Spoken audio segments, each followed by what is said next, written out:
I talk, the way I walk, the way I do my hair. You see me in the street, don't know why I'm here. I don't owe you any explanation. Let me make one thing clear. You may not like it and you may not understand. But I am what I am. You may not like it and you may not understand. But I am what I am. You may not like it and you may not understand, but I am what I am. You may not like it and you may not understand, but I am what I am.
Oh, we're safe.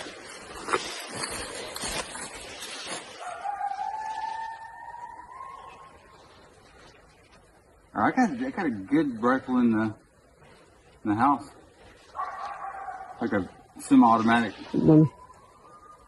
The judge is in there. That's coming from up there now.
All right.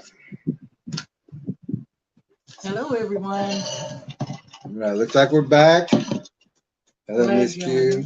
We still got that little fuzz looking Blur in our camera. blur in that camera. We're going to have to use the other one next time. We're glad you guys are here. We're going to give a little bit of time for more people to come in the room, so we're going to take our time tonight. The verse that we're starting with is in Genesis 6, verse 4. There were giants in the earth in those days, and also after that, when the sons of God came in unto the daughters of men, and they bare children to them. The same became mighty men which were of old, men of renown. And we'll go ahead and say a prayer. Father, thank you for allowing us to be here. Thank you for allowing us this platform. We love you. We appreciate that you put things in our path that help us continue along, and that the things that you reveal to us. We're so grateful for that. We never want to make light of that. We always want to take the responsibility seriously, so that we can share the information that we need to get out to people, so that your people can remain safe and not die for lack of knowledge. We thank you for the people that are here in the viewing room. We thank you for our team members. We thank you for those who will watch this later on down the road. We know that you will send those with the eyes to see and the ears to hear. We thank you for binding and keeping away anyone that intends to do harm. Anyone, we ask that you close the eyes, ears, mouths, and keyboards of the enemy, Lord. We know that you are not the author of confusion. We ask for you to let the Holy Spirit help people to discern what it is that they're hearing and to understand the things that we're trying to teach. We love you. We thank you for being here, and we'll talk to you again in a little while. In Jesus' name. Amen. Want to go through the chat yet? Welcome everybody. We're going to do our announcements, and then we're going to do the the comments as we always do. We're going to do that right before we start with the lesson. And the lesson tonight is spiritual warrior preparation. And if you're just getting here, or if you're new to the channel, we're going to go through some announcements real fast. Bear with us. Stay to the end. Everything's important. Everything that we're teaching is important. So stay with us till the very end, please, and just get to know us. We have 3 Facebook pages: Oklahoma Bigfoot Predator Watch, Antlers and Surrounding Areas; the Choctaw Missing and Murdered Woman, WOMBMAN, and Sun Center and Database, and also the Lead Tracker E Facebook page. And we also have the YouTube channels, Lead Tracker E and this channel. We ask that you like and subscribe to both of those. We have complimentary things on each of them, and it's all important in regards to spiritual warfare and predator Bigfoots and their hybrids. So we welcome you. Glad you're here. And let's see what else. We have a documentary that's $101. The Bigfoot documentary. There's no other documentary like it. You will hear things in there about the origin of Bigfoot, the purpose of Bigfoot, how to find them, how to deter them, what to look for, what they want, and what to do about it. And we've just not seen anything. It's gotten a very good response. It's called the Bigfoot documentary, Antlers and Surrounding Areas, the same as our Facebook page. So we welcome you to take a look at that. We've had people buy it and then buy it for other family members and other people they know that may be in dangerous areas. We also have... But I was just going to say that we've also sent out a lot of DVDs to people who we knew needed them and didn't have the funds at the time, or we just sent them out because we knew that they needed them.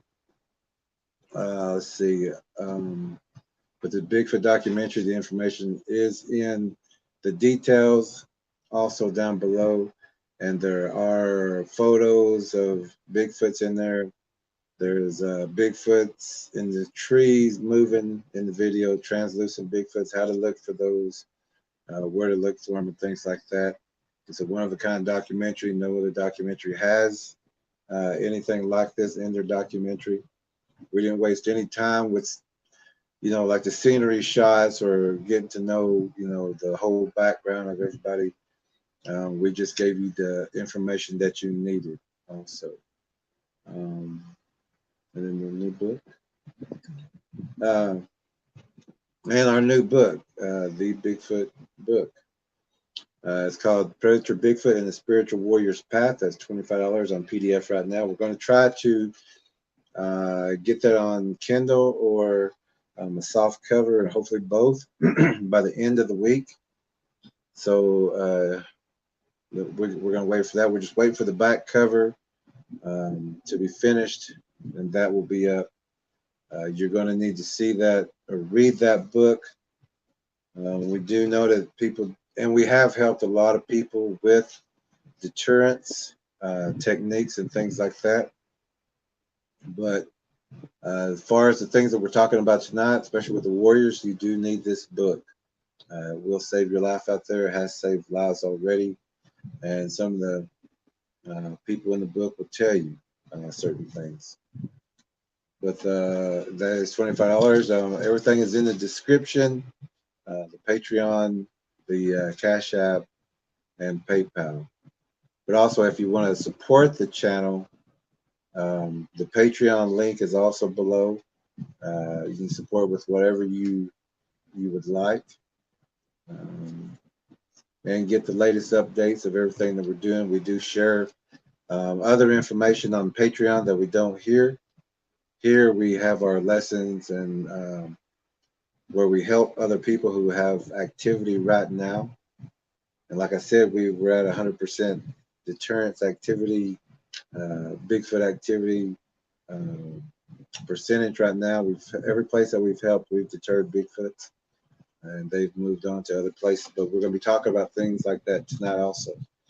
But in that, let me go ahead and put that picture up real fast.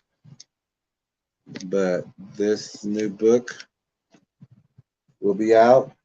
Should be at the end of the week. Right now, you can get it as a PDF through any of the links. Be one of the first to read it. There are some reviews that's going to be on the back of the book that we're waiting on to be put on, so we can add that. All the reviews are one of a kind, and people will tell you who's already read this book that there's never been a book ever like this before. So you can get that. You can order through here as well through us, through our email or Patreon, Cash App, or PayPal. We do have CT who's working on translating it into Spanish for our Spanish-speaking viewers, and we're excited about that too. We'll let you know about that when it gets ready. Our post office box is 655 Antlers, Oklahoma 74523. 74523. We'd also like to give a shout out to Las Adventures, Las Adventures, Tracker 8 channel, Lead Tracker E channel, Walter Nightmares, and Oklahoma Adventures, and that's Jose and Tanya. They're in the chat. Oklahoma Adventures. Jose and Tanya, another tracking group.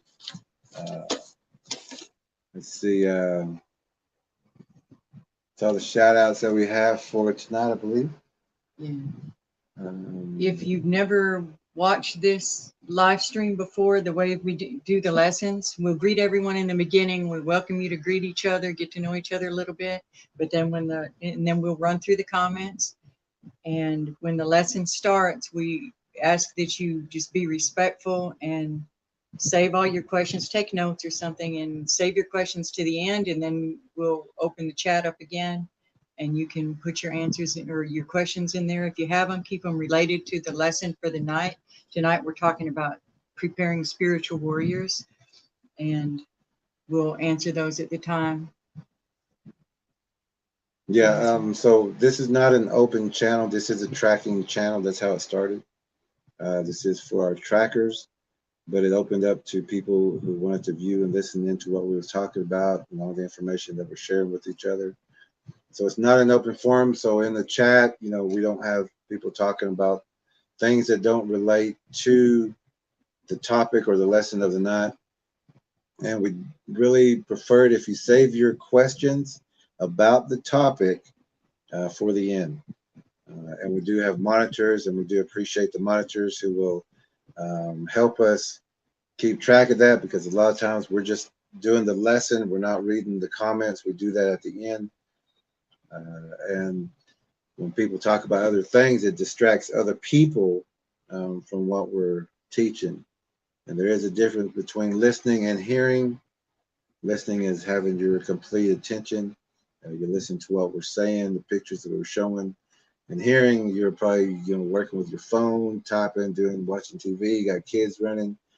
You're not hearing. I mean, you're not listening to everything that we're saying. So, if you can, always try to ask your family, give you 1 hour at least, or do it to where you can hear and get the information for yourself. It is life-saving information.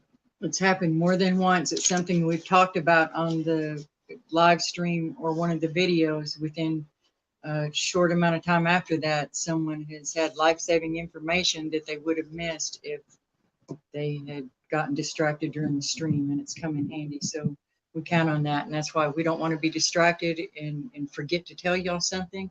We don't want you to be distracted and not hear something that was supposed to be meant for your ears, that you were going to need that information shortly, and then regret that you didn't hear it. What else? So again, this is not an open forum. It's not a chit-chat channel. And our monitors, please keep up, pay attention out there, make sure nothing gets out of hand. If something does come up, that we will stop what we're doing and just block that person or delete that person, and then we'll carry on. But we've rarely ever had that happen, and we're glad for that. So we're really glad you're here. So monitors, keep us updated. Let us know what's going on. Help us out, and you've done a great job every time. And CT, if you're here, CT translates for us for our Spanish speaking friends. Yo habla español muy, but sometimes CT is quicker, and Scott, he's also quicker with the returns. So, and thank y'all for keeping the peace. We're going to do the as we start off always. Lead Tracker E will do the comments, and then we will begin with the lesson of tonight, which is spiritual warrior preparation.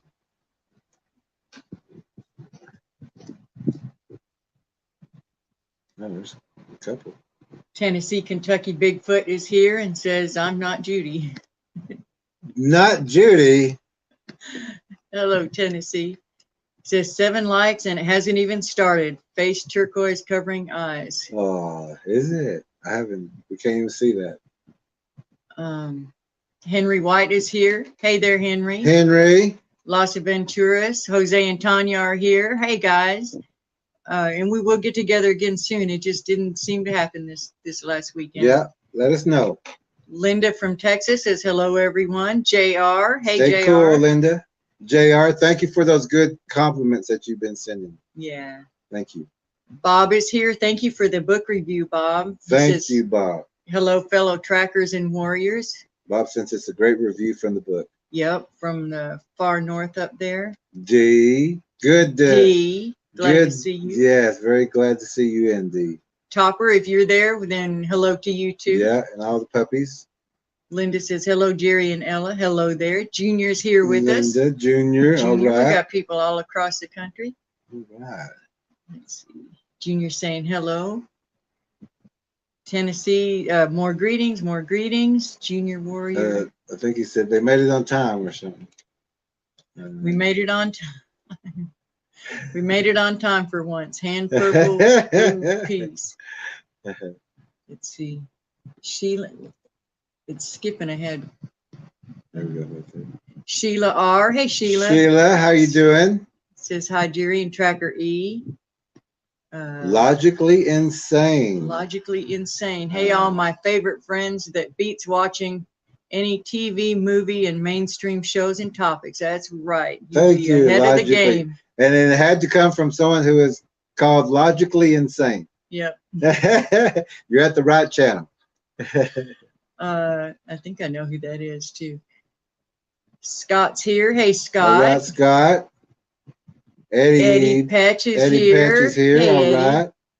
Sheila says, Tracker E, I really enjoy listening to you pray. Thank you for that, because it's really silly, but I still get nervous praying in front of people. I'm used to talking to God by myself all the time, but I still get nervous praying in front of others, and it shouldn't be that way. In front of people, that's So- just a camera. It's just a Yeah. phone. So thank you. Thank you for that. I appreciate you. Samuel Diaz. Hi, Samuel Diaz. Hola, ¿cómo está? Let's see. This weekend says Jose and Tanya. Okay, great. We're ready. We're ready. And D says he's outside. He's been fencing in the side yard like we planned. Awesome. Good job. Good job. Y'all are getting it done. Sure. Okay, we're caught up on the chats. We got 15 people in the room. Let's go ahead and start the lesson. Uh-oh. D said something. D said, and he says hello. All Good. right. That's good news. Hey, Topper. For those of you who don't know, and I don't think we brought it up, we have 2 other videos that are not sure if the links are in here, but one is Tracking and Deterrence 101 for homeowners. We filmed that at Dee's house, and she was very gracious host, and we knocked back some Bigfoot blinds and taught her how to do some deterrence and some traps. But we made a video for y'all so that you can see how we go in and what we do when we reach a new track, what we're looking for, and what we do about it when we find it. So look at that one. And then we also have the spiritual house cleansing video 101. And that tells you how to clean the house, spiritually cleanse and clean the house from top to bottom, and then fill it with the Holy Spirit. So that's something that everybody needs to be doing, especially we can all see the spiritual warfare amping up. So be sure you stay on that. Okay.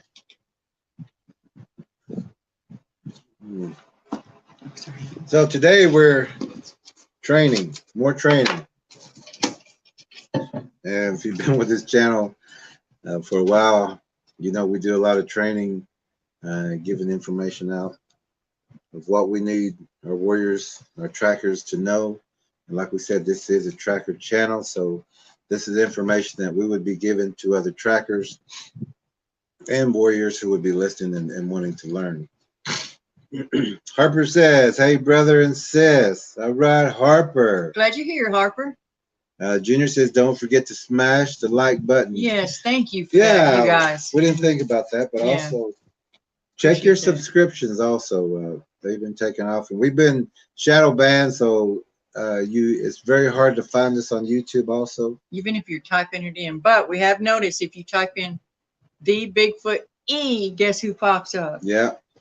So the Bigfoot E. That's all you need. If you can't make yourself say expert, just type in the Bigfoot E. It'll happen for you. So we're training trackers, training warriors, and our trackers. Most of our trackers know this information, but there are people who are out there who don't have this information, so we're sharing it here with y'all. One of the first things every warrior has to do is to say goodbye. You have to say goodbye to your family, your friends, your loved ones, people who you went to school with, people you cared about, like a grandmother, an aunt, an uncle who might have taught you how to throw a ball or something. You know, get with them. If they're still there, get with them and talk with them. Thank them for their guidance and their help. Because what we do in the warriors' duties and responsibilities takes us to places that other people don't go. A lot of our trackers and a lot of our special forces, some of our Army Rangers that we've held before, they've had to go into those deep caves to find missing people and things like that. Things can happen very suddenly and very quickly. So saying goodbye is very important to a warrior. We don't need that thought in our heads while we're out there.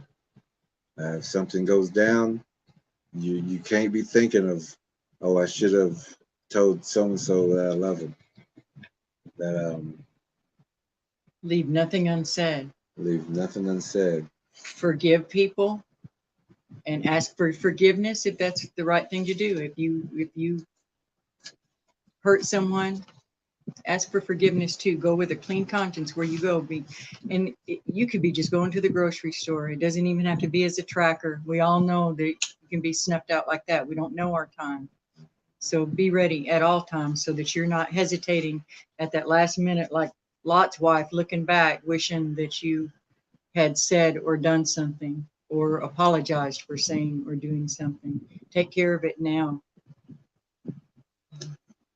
When you get out there in the field and things happen, anything can happen. You know, there's bears, there's traps other people have set for bears that you may be in. Of course, there's Bigfoots, there's other cryptid creatures, snakes, things like that. Hogs out there, especially in our regions.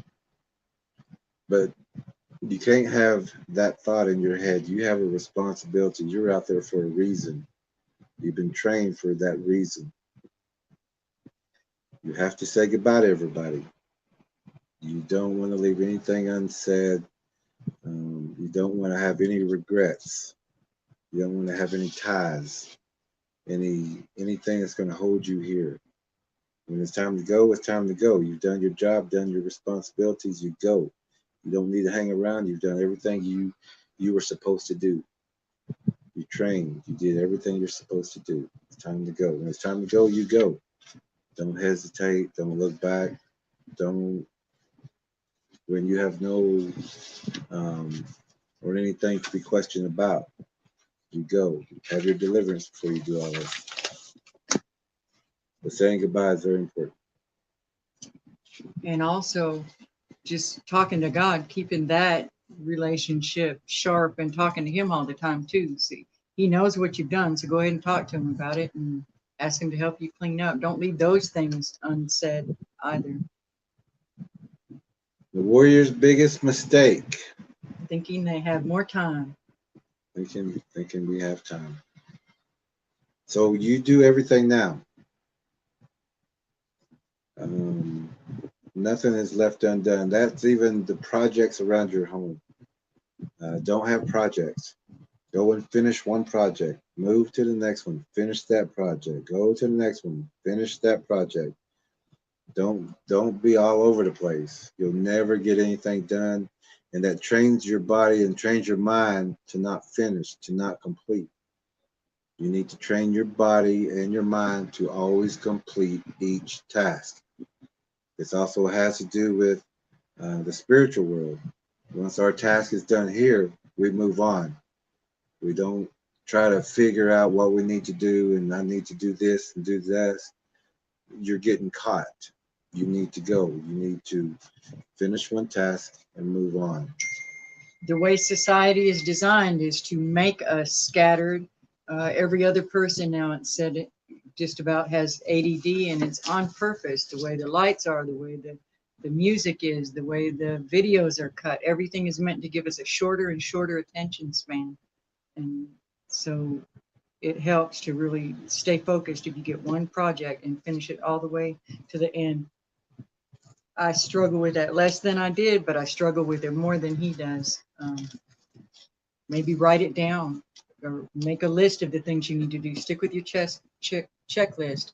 Have a plan and stick with your plan and finish it that way. At the end of the day, you haven't scattered around, done 40 different things, but it looks like you've accomplished nothing because you didn't do just one thing from start to finish. And it feels so good to get something done completely and off your mind. We spend more time procrastinating over something, and then at the last minute, when it's finally done, we go, oh, that took me 2 days and I put it off for 2 years. That's ridiculous. We shouldn't do that. So it's harvest time right now. A lot of the fruits have came in. A lot of the vegetables are coming in. The early gardens, green beans, strawberries, cucumbers, carrots, all these vegetables are coming in.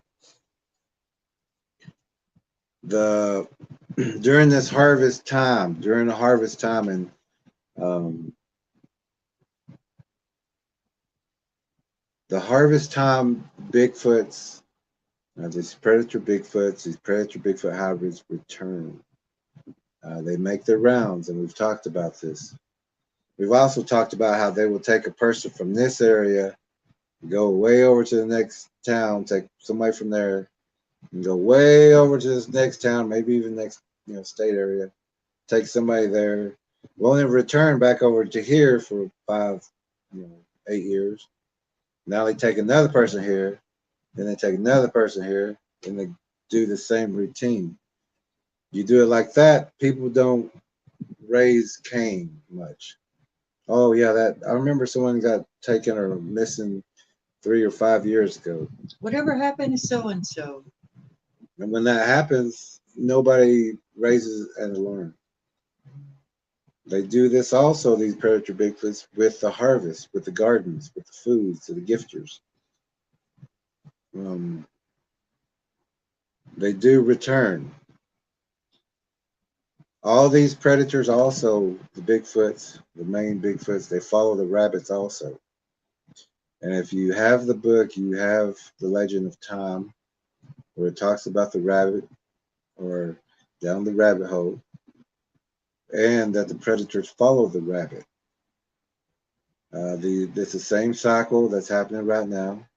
You'll get your rabbits in, and then you'll start getting the small birds. You'll get the woodpecker. And this sequence is also in the book, but it's a predator sequence. You'll first get your robin, you'll get your blue jay, your woodpecker, your crow, and then your raven, and then your Bigfoot. At nighttime, it'll be the owl or the wolf, and then the Bigfoot. The ravens and the small birds, they're still predators. They do eat meat, worms, everything. They cannot kill a human. A bird's not going to go and try to kill a human.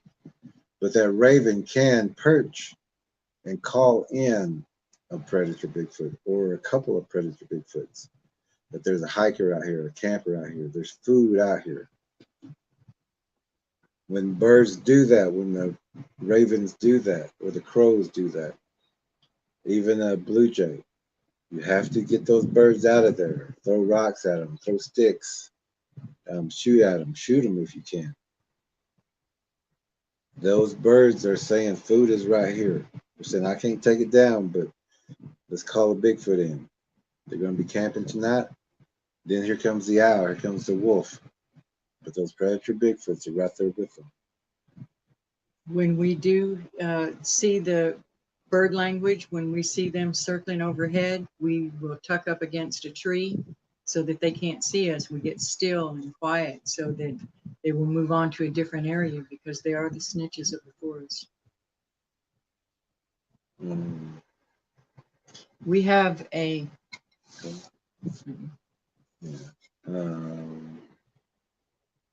But also that the predator Bigfoots will use animals to make you think that it's not them taking your cucumbers or that your pet dog is missing or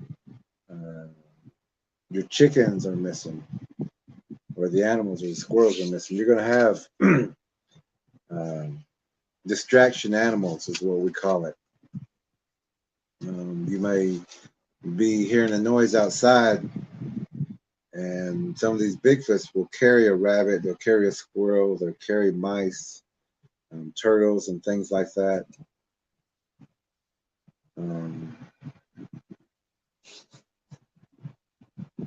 But they use distraction animals to test your infrared, to test your motion sensors, to test your lighting system. And they do this with game cams also. So we just use those to deter.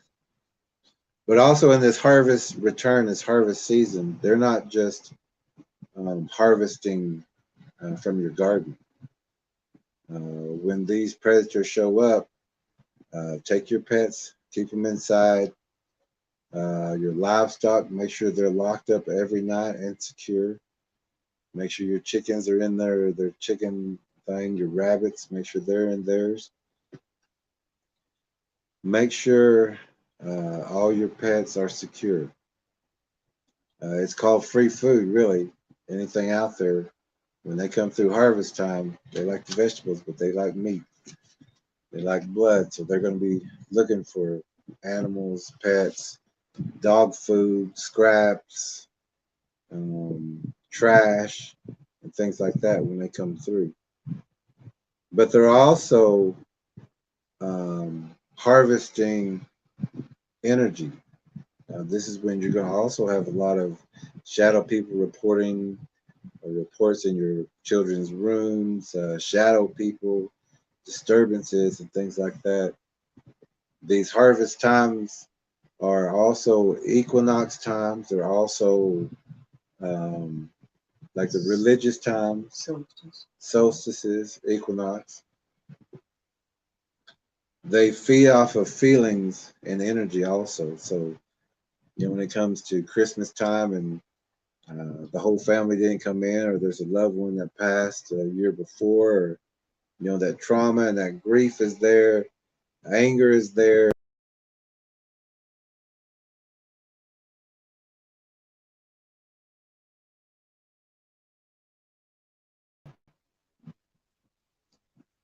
Stress is there, trauma is there. We just had our 71%. We should still be good, but we just blanked out for a second. But these creatures also harvest feelings, and demons are with the Bigfoots. They go hand in hand.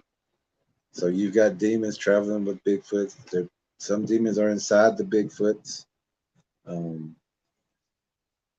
Some demons are inside people, called walk-ins. But demons can get inside the Predator Bigfoots also. So also at this time, we also watch the moon and the moon cycles. Whenever it's from the new light of the new moon, not the new moon time, but when that light comes, to the half moon, to the full moon, and then back to the other half. But in that beginning time from new moon, you're going to get the small Predator Bigfoots, the 3-footers, the 4-footers, or the bigger ones, but they'll be walking on all fours. They stay low at that time. They want to look just like the children, with that low visible light.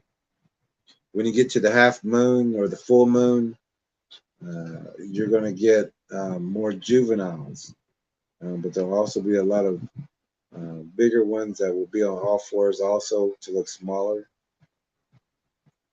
But from the third quarter moon to the new moon, to that when it's just pitch dark out there, that's when all the predators come out.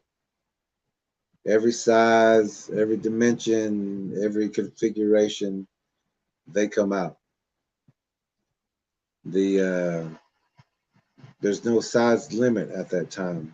There's no visibility at that time, unless you have your thermals and night vision, things like that. Most people don't. But that's whenever you're going to have those huge ones come out, because you can't see them anyway in the pitch dark. So expect them at those times.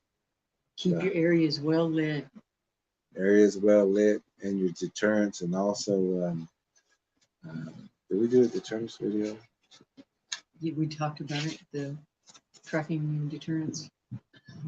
Look at that tracking and deterrence 101 for homeowners to see how we do some deterrents. If you have more game cameras, use those. Not to try to catch a Bigfoot, but use the infrared and the motion detectors to deter the Bigfoot. Put in specific places where you don't want them to be. You don't want them to be at your bedroom window. You don't want them to be near your living room window or your kitchen or your bathroom. You want to have game cams so that they don't walk into that light. You're not trying to catch them on a game cam. They avoid the light. They can see the light. All animals can see that light. Just use it to deter. Wherever you put it, they're not going to go. That's all you're trying to do with that. You can aim game cams towards your house and away from your house, or you can do both. Do both. and intersect them so that they cross over. Their view overlaps each other, so there's no gaps in the viewing area. Coming and going, overlap them. If you do have a photo, say a deer is in your deer cam, look beyond it, or maybe it's some other kind of small animal, look beyond it into the darkness and look for those eyes in there, because the predator Bigfoots and their hybrids will push the animals towards the game cams to set it off so that they can see how far that light reaches, and they hide just behind the light.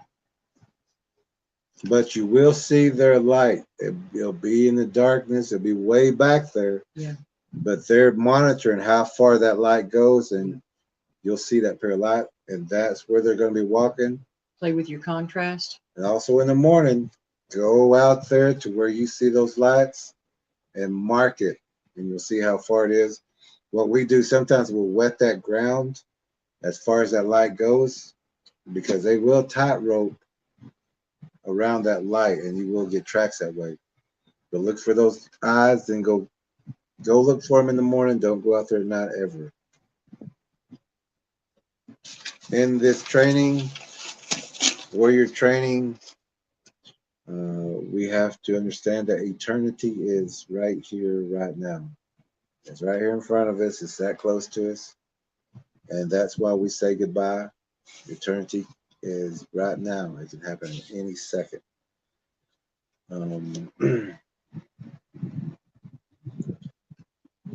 The awareness for warriors of the spiritual war. Every warrior has to know about the spiritual war, of the spirituality, of that we are in a spiritual war, that it's here right now. We all have to be aware of that and train for that. And that's what we're talking about tonight. Children have to be taught about the spirituality and God. Children unknowingly will invite, carry, or make deals with demons through broken thresholds. And those broken thresholds could come through trauma, mistrust, a fall, an impact, a wish, something that the child may want. Child may trade their soul for a go-kart without knowing.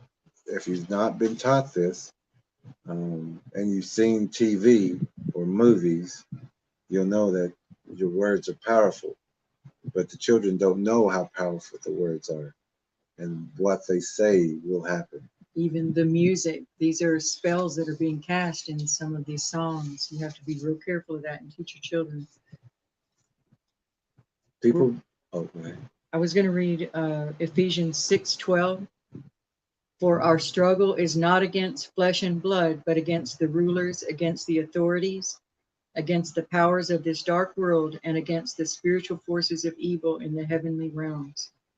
Therefore, put on the full armor of God, so that when the day of evil comes, you may be able to stand your ground, and after you have done everything, to stand. Stand firm then, with the belt of truth buckled around your waist, with the breastplate of righteousness in place, and with your feet fitted for the readiness that comes from the gospel of peace. In addition to all this, take up the shield of faith with which you can extinguish all, not some, all the flaming darts of the evil one. Take the helmet of salvation and the sword of the Spirit, which is the word of God. It's a spiritual war. There's physical things that we need to do too, but above it all, beyond it all, it's a spiritual war, and prepare your kids for that. Stop telling them that there's nothing to worry about. You don't want to make them scared, but you want to prepare them. And definitely don't tell them there's no such thing as monsters. Too many people have found out firsthand that they are real. But people also bring in demons to other people's homes, to your homes. You always have to be wary of anyone who enters your home. Know that they're good people. Know that they're children of God. Know that they travel with Jesus, not demons. Don't take anything for granted. Whoever you let in your room, whoever you let while you're home, they're bringing whatever is with them. So if they have demons, if they have problems, they're bringing those to your home, to your peace. And when you enter someone else's home, you say, peace be unto this place. And if there is no peace in there, you go ahead and leave.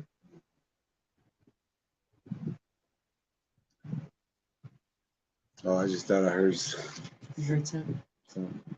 Be very careful of gifts that you accept from people, especially even in this holiday time. They will be coming up before you know it. Be very careful of that. The candy that we shouldn't be doing Halloween anyway. We just shouldn't. It's an evil time. It's an evil tradition. It just is. Whether that hurts your feelings or not, you need to study about that. It's a wicked, wicked time, and you spend all your time telling kids, don't take candy from strangers, don't talk to strangers, and then you dress them up like little demons and take them around to beg for candy from strangers. That's bonkers. And you're glorifying evil with everything that you're having them do. And for a church to say, well, we'll just take it over and we'll make it a harvest day at our church, you're not fooling anybody. You're not fooling those spirits. You're not you're not fooling those traditions. It's just put down a firm no. Say no. We're not going to do this in our church. Do something else, but don't follow the same traditions and think just because you're putting on a different kind of costume or mask that you're not still participating in a truly satanic holiday. When he was talking earlier about the Christmas holidays and everything, everybody knows that the suicide rates go up, the emotions are higher, the stress is higher during that time. It's just feast time, like he was saying, harvest for all the energy of the poor people that are depressed and anxious and suicidal during those times, financially strapped. The whole system is designed to break you and to cause stress all the way through Valentine's. How many people break up and get in fights because they're supposed to follow this fake, ridiculous, and it's also another ritual tradition of Valentine's, and it causes more trouble. Get away from these common holidays because they're designed as traps for you, for us. People leave doors open. Predators come into homes. Translucent predators come into homes. Bigfoots come into homes. You leave the door open. Bigfoots know how to turn a knob. Bigfoots know how to lift a window. Bigfoots know how to lift a latch on a car or a latch on a chicken coop. And people leave them wide open once fall starts and it starts getting cooler weather. We leave our windows open, our doors open. And even people who dream, and we've talked about dreams and not dreaming. And when you dream, you open that door. And dreaming is a two-way door. It is an open threshold that you open yourself, that you can close if you realize what you're doing. But these harvest times, these are spiritual and these are physical times. And we have to teach this to every warrior so that we're not out there anywhere doing careless dreaming and things like that. It is true that we do get messages from God, but when we carelessly dream, that's just let ourselves drift off and just start getting into weird dreams or things like that. Those are the dreams that we have to worry about. So we teach not to dream, and pretty much all of our trackers have learned that technique to not dream. Some still do, but they catch themselves now. They understand that unless you're dreaming for a purpose or a reason or an answer, don't dream at all, because they are traps and energy predators are in dreams. Dream worlds are real. And these creatures will feed upon you in dreams. Everyone is gifted a certain amount of energy. We all have, when we got here, we're all given a certain amount of energy. We all got the same amount. But it's what you do in your life. Depends on whether you're going to gain spiritual power, to where what you say happens, where you're protected, to where you can walk anywhere because you have God and the armor on, or you can exhaust your spiritual energy. If you've watched people at football games, if you could watch a group of people watch a football game through a window and watch how they jump up and down and scream at a boob tube, as they say, to the regularly scheduled program television show, you'll see everything that TV wants you to do, people do. If it's get excited, if it's to drink beer, if it's to get cigarettes, if it's to want new things and cars and things like that, people will do that. They're exerting their energy. They're expelling their energy. So when they have a spiritual battle, a true one, they can't fight. They don't know how to fight. They've already exerted it. They haven't learned. The Super Bowl is the highest human trafficking event in the world when that happens. So think about that next time you're shouting and hollering for these teams. The halftime rituals, the halftime performances, straight up rituals, and we see church people saying, "Oh, that was so cool. That was so cool." It's you're gonna have to open your spiritual eyes and see what you're really taking part of with the concerts and the sports events. Be very, very careful. And they will also say during the Super Bowl, so many million people watching, everyone is accounted for. It's just the census of how many people should be watching per household, and they get those numbers. Be very careful of where you exert your energy or share your energy. You can share your energy to heal somebody and to help somebody that way. But also you want to hold on to your energy. You want to gain your own spiritual power. You want to gain your power. You want to strengthen your spirituality. You want to strengthen your force field. You want to strengthen your armor. That's your armor. That's your energy.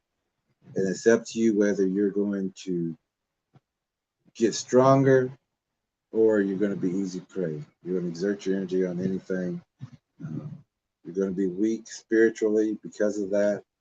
And when you do have that encounter, experience, and you're not prepared for it, a lot of people are falling as easy prey.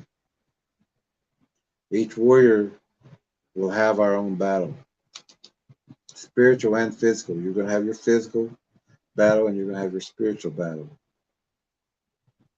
Now, when a Bigfoot ingests or eats a person, or even a bear or a moose or an elk, but whenever they ingest something, they want everything. So if they're eating a man, they're going to eat the bone, the flesh, drink the blood, but they also want to have that spirituality, that soul, that energy body. So you're going to see a Bigfoot not only eating a person, but you're going to see them holding the head of whatever it has killed, whether it's a bear, a moose, or a man. It's going to hold that head. It's going to look into that eye, into the window of the soul, and wait for that energy to come out. And it has been proven that, for our societies, we know that we leave the body once the body has ceased. So when that spirit leaves, that soul leaves, that Bigfoot, that predator, wants that soul also. Doesn't just want the meat, doesn't just want the blood and the flesh. It wants that energy body too. So it will hold that body up and or the head and look it straight in the eye to get the spirituality of the man or the animal. And then with a man, you get more qualities, more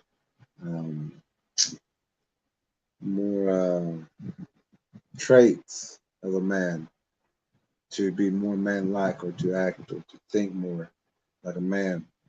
But it's ingesting the soul, it's ingesting the DNA, And the 3 ways to get DNA is through the blood, the semen, or the woman's milk. They do get that blood, and they want that spirituality. So if you ever watch any videos, watch what the Bigfoot does after it kills something, or listen to eyewitnesses who have seen this done, and they will tell you that they will grab that head and look at it in the eye, because that spirituality is coming out, and they want that also. They also want to see that fear and feel that fear. Yeah, and drink that fear. That's energy for them. And they drink that blood. But that spiritual body is released in different ways. Also can be released through trauma, involuntarily or voluntarily, such as astral projection or spiritual travel, coma, near death or death. The energy body can be released, and like we talked about before, that once that energy body is exposed, even if it's just an impact, that those spiritual predators come. They want that energy. They want that energy body. And if it's a Bigfoot, it knows that that energy body is about to come out. So it's waiting for it. It wants to be in line with the leaving soul. It wants to be in line with it. Just like whenever it kills the predator, that is going to be in front of you, that's the decoy. The one on the left is the hunter. That's the one that's going to be killing. That's the one that has the right to whoever is tracking. So it will be on your left side. That's your death side, your blind side, and we've talked about this. I believe that's in the book also. Mm-hmm. But that predator is trying to line up with your death side. And also, once it does kill, it does line up with that energy, for that energy to come out. They will look into the windows of the soul to capture the soul, to capture that person, to get the qualities and traits of a person. So be very wary about that. Be wary of the spiritual and the physical traps in the dreams and the physical world. They're designed especially for you. Mm-hmm. Each trap is designed especially for each individual person. Demons, they know the family. They speak to other demons. They control people. They know a person's secrets, a person's desires. And they will use every bit of that.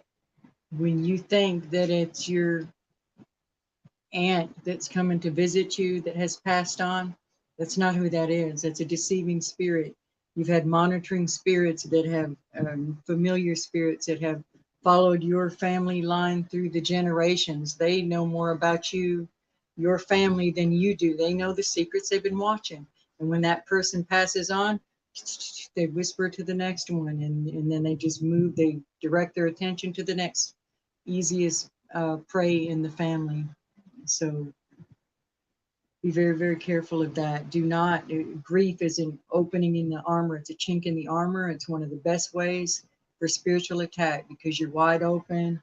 You miss the person, especially during the holidays. People, that's when they turn to divination, and they're looking for signs. They just want to know that that person knows that they love them. Yes, those people know that you love them. And that's also the importance of not leaving things unsaid, so that you don't go later, look and try to make contact with them because you didn't do it when they were here in real life. Don't do that. That's a trap.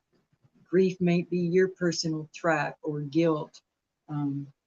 It could be lust. They're watching everything you're doing. They're watching what you're looking at. They're watching who you're talking to. They're watching what you're deleting. They're watching everything about you, and they're going to send something. If an individual has a taste towards a certain type of male or female, you just watch and see that those ads will start popping up more and more and more. And all you have to do is click on one, and boy, that opens the floodgates. We've seen it happen over and over.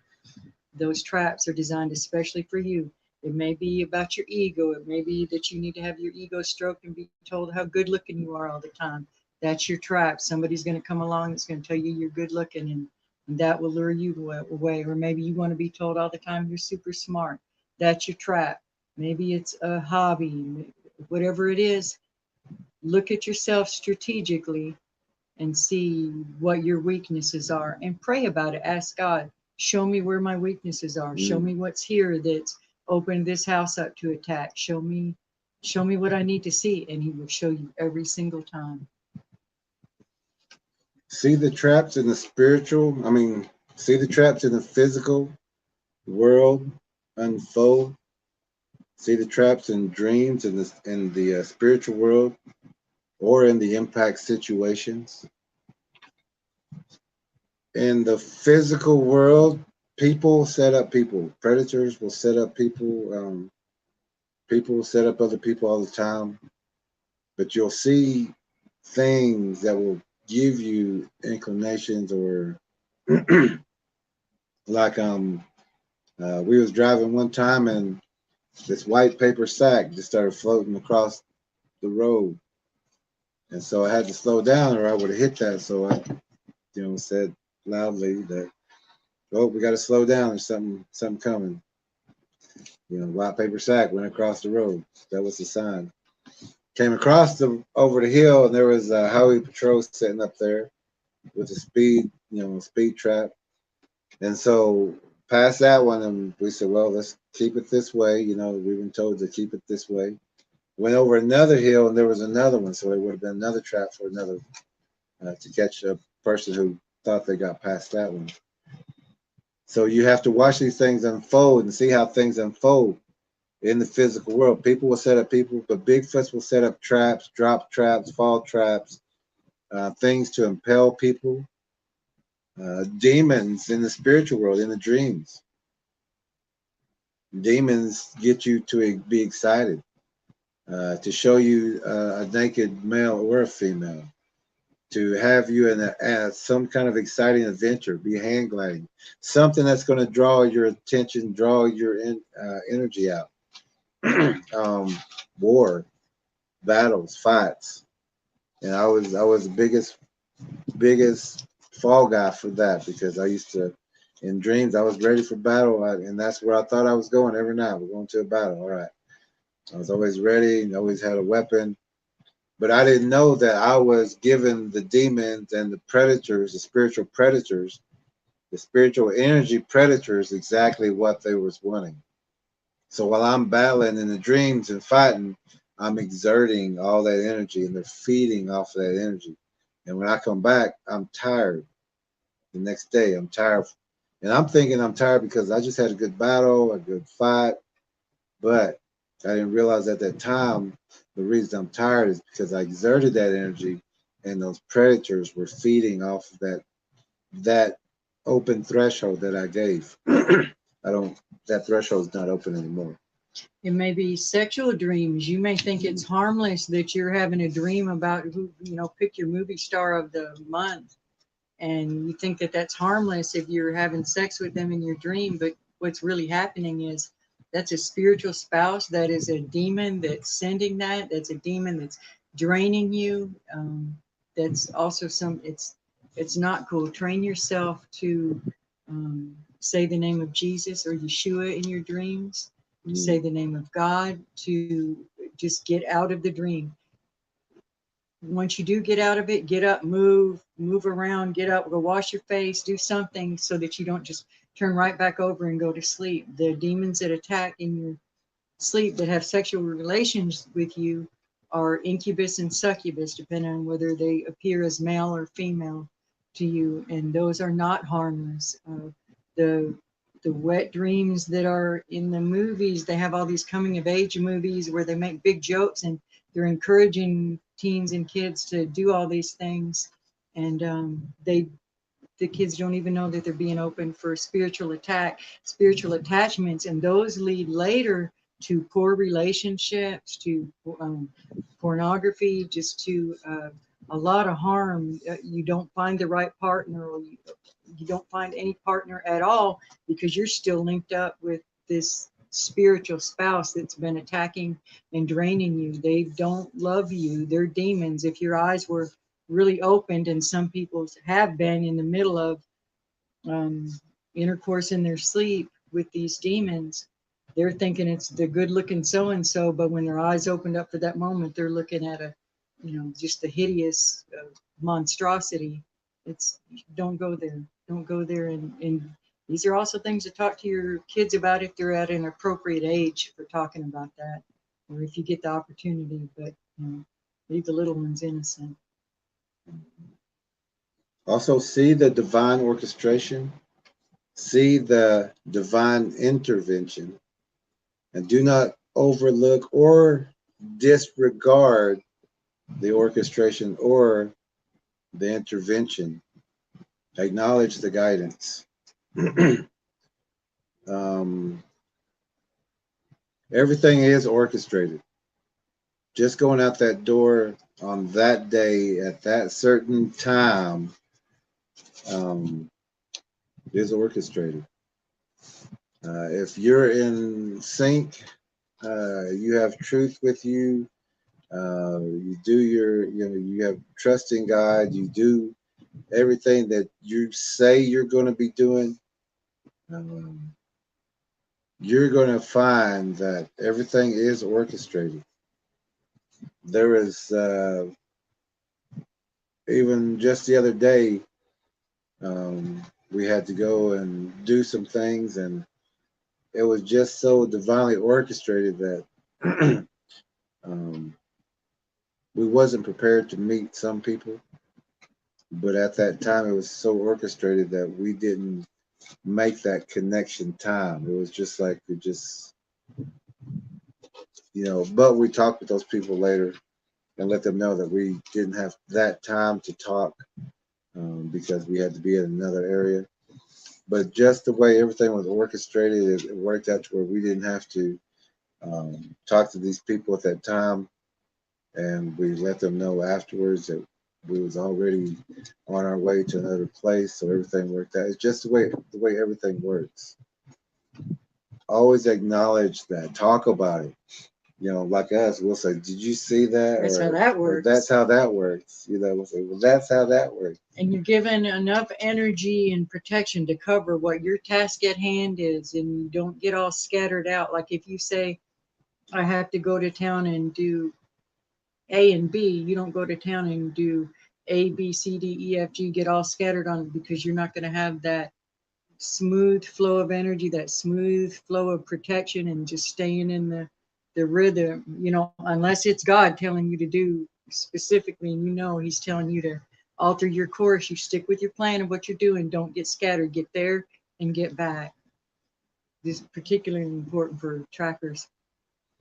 And like, especially right now, we don't have, I guess you would say, all the funds that we need at this moment, but we have what we need at this moment. So, we think about the things that we need in the future or coming up, but we acknowledge today. Today we have what we need. We have food, we have shelter, we have good friends, but we acknowledge everything that we have. Everything will be taken care of, and we know that. Something will always happen to help us take care of what we're doing, as long as we keep going and doing what we're supposed to be doing.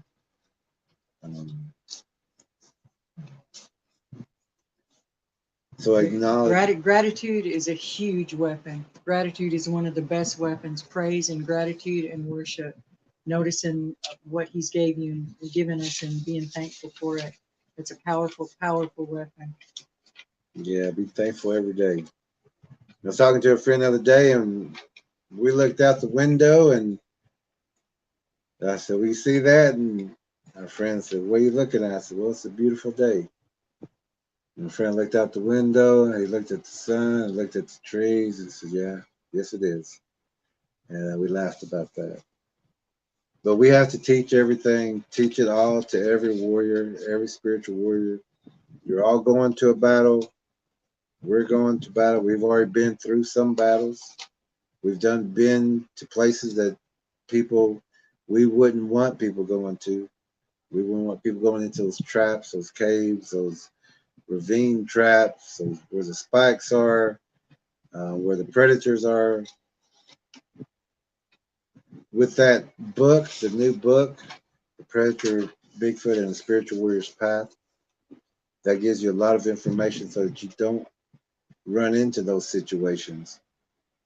It helps you see everything before any situation can happen. I've seen on some other books and other channels, and like our channel, it's not an entertainment channel.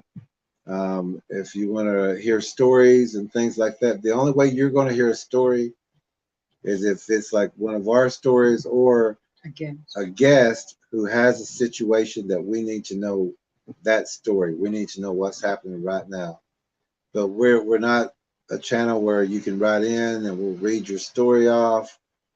We're not about that. There's a lot like that. They have their own wheelhouse, but that's not what we do. Yeah, we're just teaching here. We want you prepared. And that's kind of where we're getting at, because this is a teaching education channel so that you don't get into certain situations. The Bigfoot book will help you. The Bigfoot documentary will show you those traps.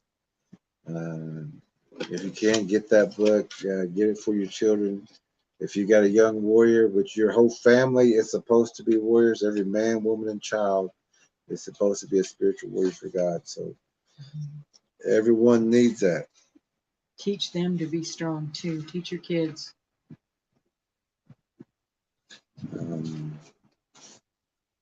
But this, we are talking about seasons and harvest times, when these predators return. And there is during the harvest time, these Bigfoots do return. Here, if you want. This is a totem that was used centuries ago. It's got the burned out area. The people who use this totem, and there are more totems. This is just one that was gifted.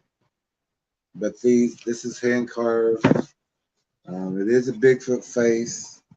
It was used to let the Bigfoots know. It was used to appease these god things, these demons actually. Little G. Yeah. Little G's, but these are demons. These are demons. You don't do this for a friend. You don't have to appease a friend. You don't have to pay a friend something to keep them from taking what's yours. That is offering to a demon when you do this. You're making a deal with the demon, and if you don't finish or complete, you're saying, I got food for you. But also, you have to keep that food going. That garden always has to be done. And when you leave, you're setting up the people that come along behind you in those same areas. Once you've adapted those Bigfoot predators to getting food in that area, all you've done is created more of a monster. They will return to get their gift, to get their homage. Mm-hmm. Even to go out into the woods and say, a lot of Bigfoot researchers do this. They'll step out into the woods and they'll say,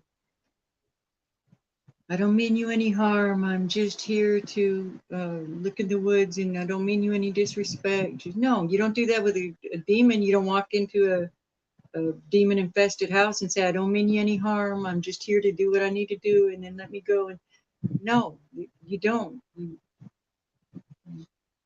You don't communicate with them in any kind of way, unless it's to rebuke him or get rid of them. But you don't try to make any kind of friendship with them or communication with them, or you don't give them anything. They're waiting. You're creating your own trap. You're setting yourself up when you do that. Don't gift them one thing. Don't give them one thing.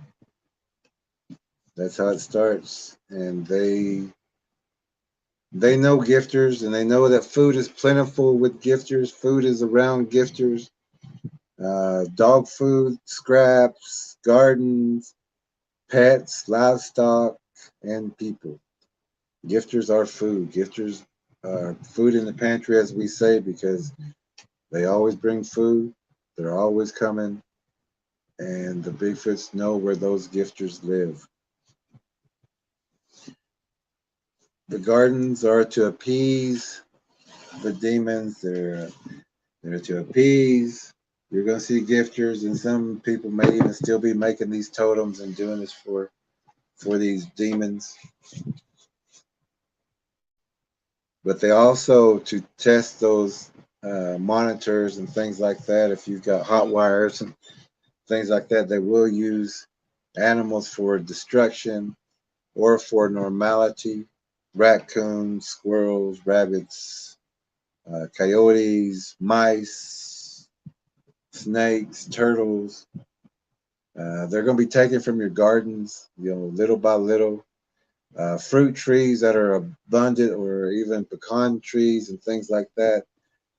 Pay close attention, because they will raid pear trees, apple trees, and they also use those areas to hunt.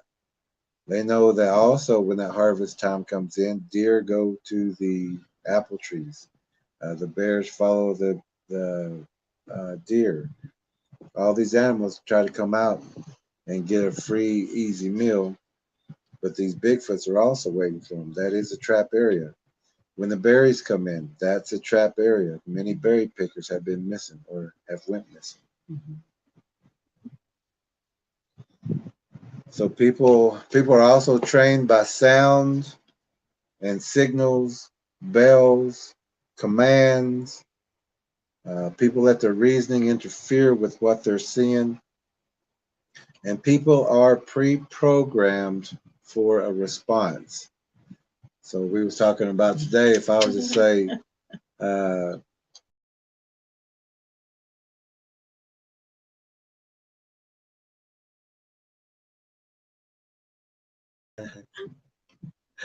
our screen with It's just like a knee-jerk reaction people have to say, there's no such thing as a Bigfoot expert.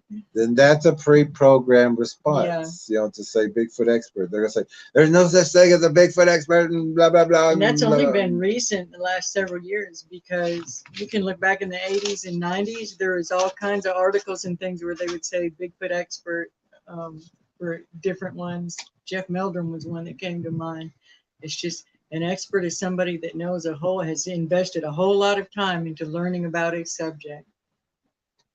It's as simple as that.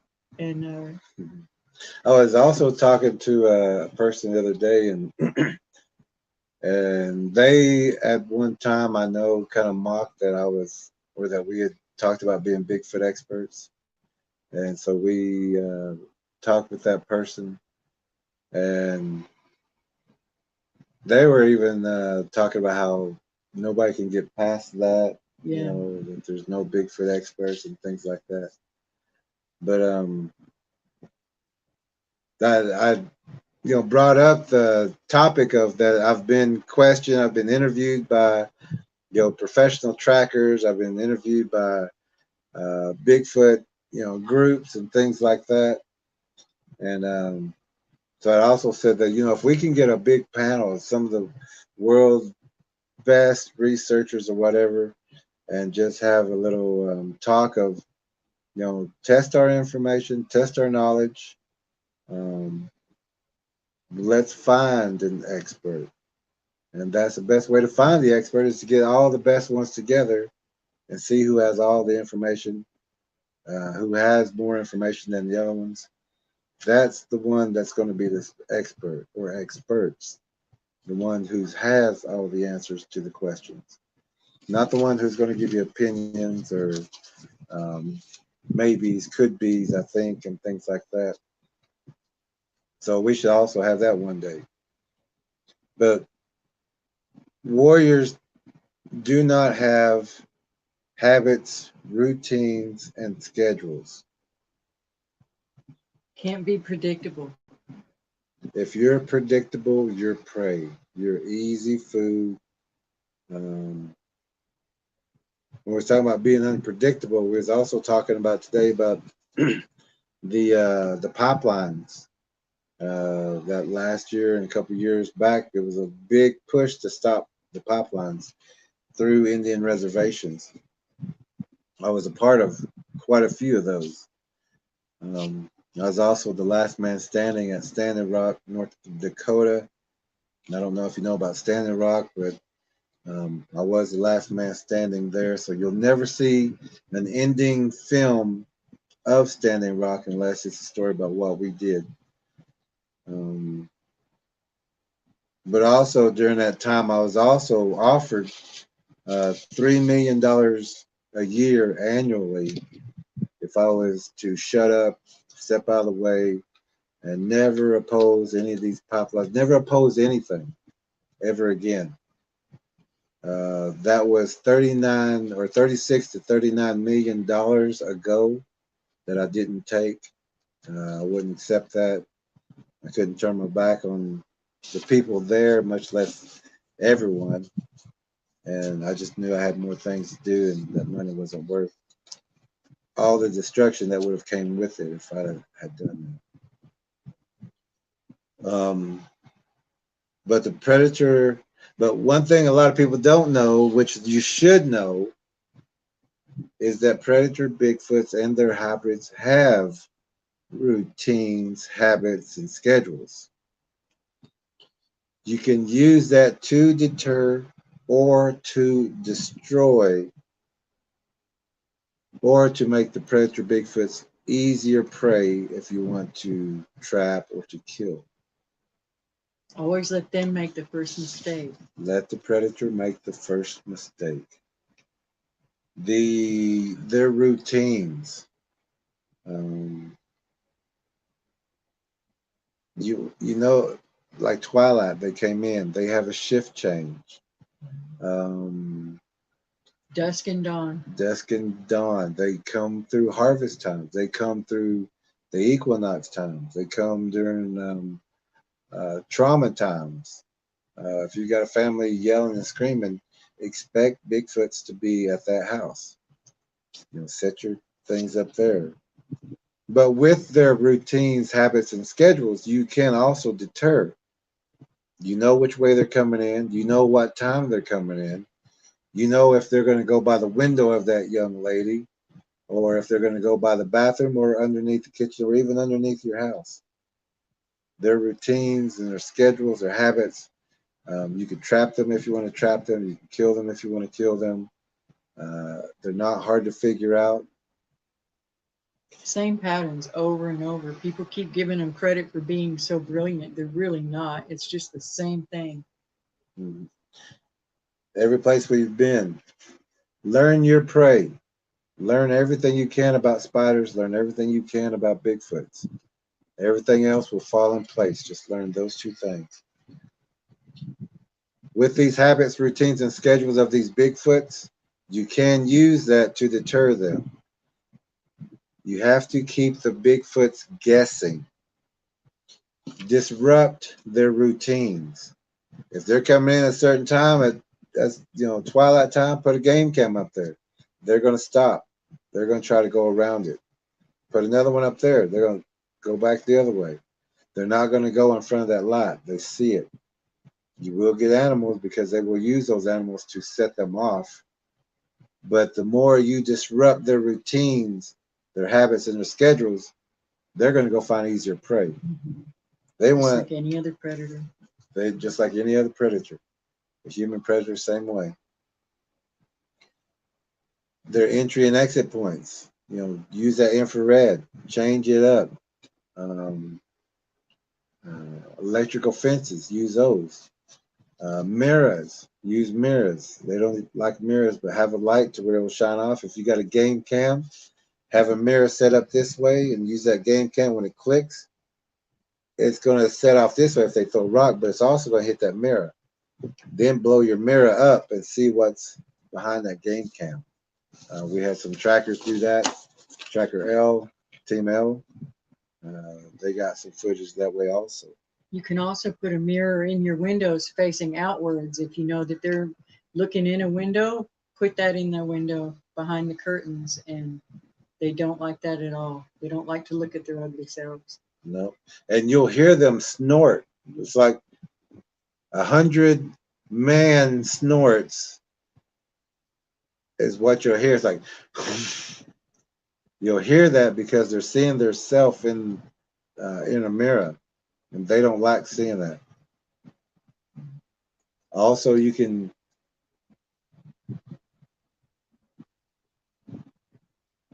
Hear something? I thought I heard a dog, but we don't have a dog. But there was that. But let's go ahead and Let's talk about our own patterns to not do. Be careful. They're watching to see what time do you check the mail? What time do you, your kids out there getting on the bus after dark, and it's still dark during later when they'll do the time change. Watch that. They're watching your car, your ambush. That's a huge ambush spot. Maybe park in a different area, keep it well lit. Try to go at a different time every day. Don't make it so predictable. Don't take a different path to work. This works for human predators too, not just the Bigfoot predators.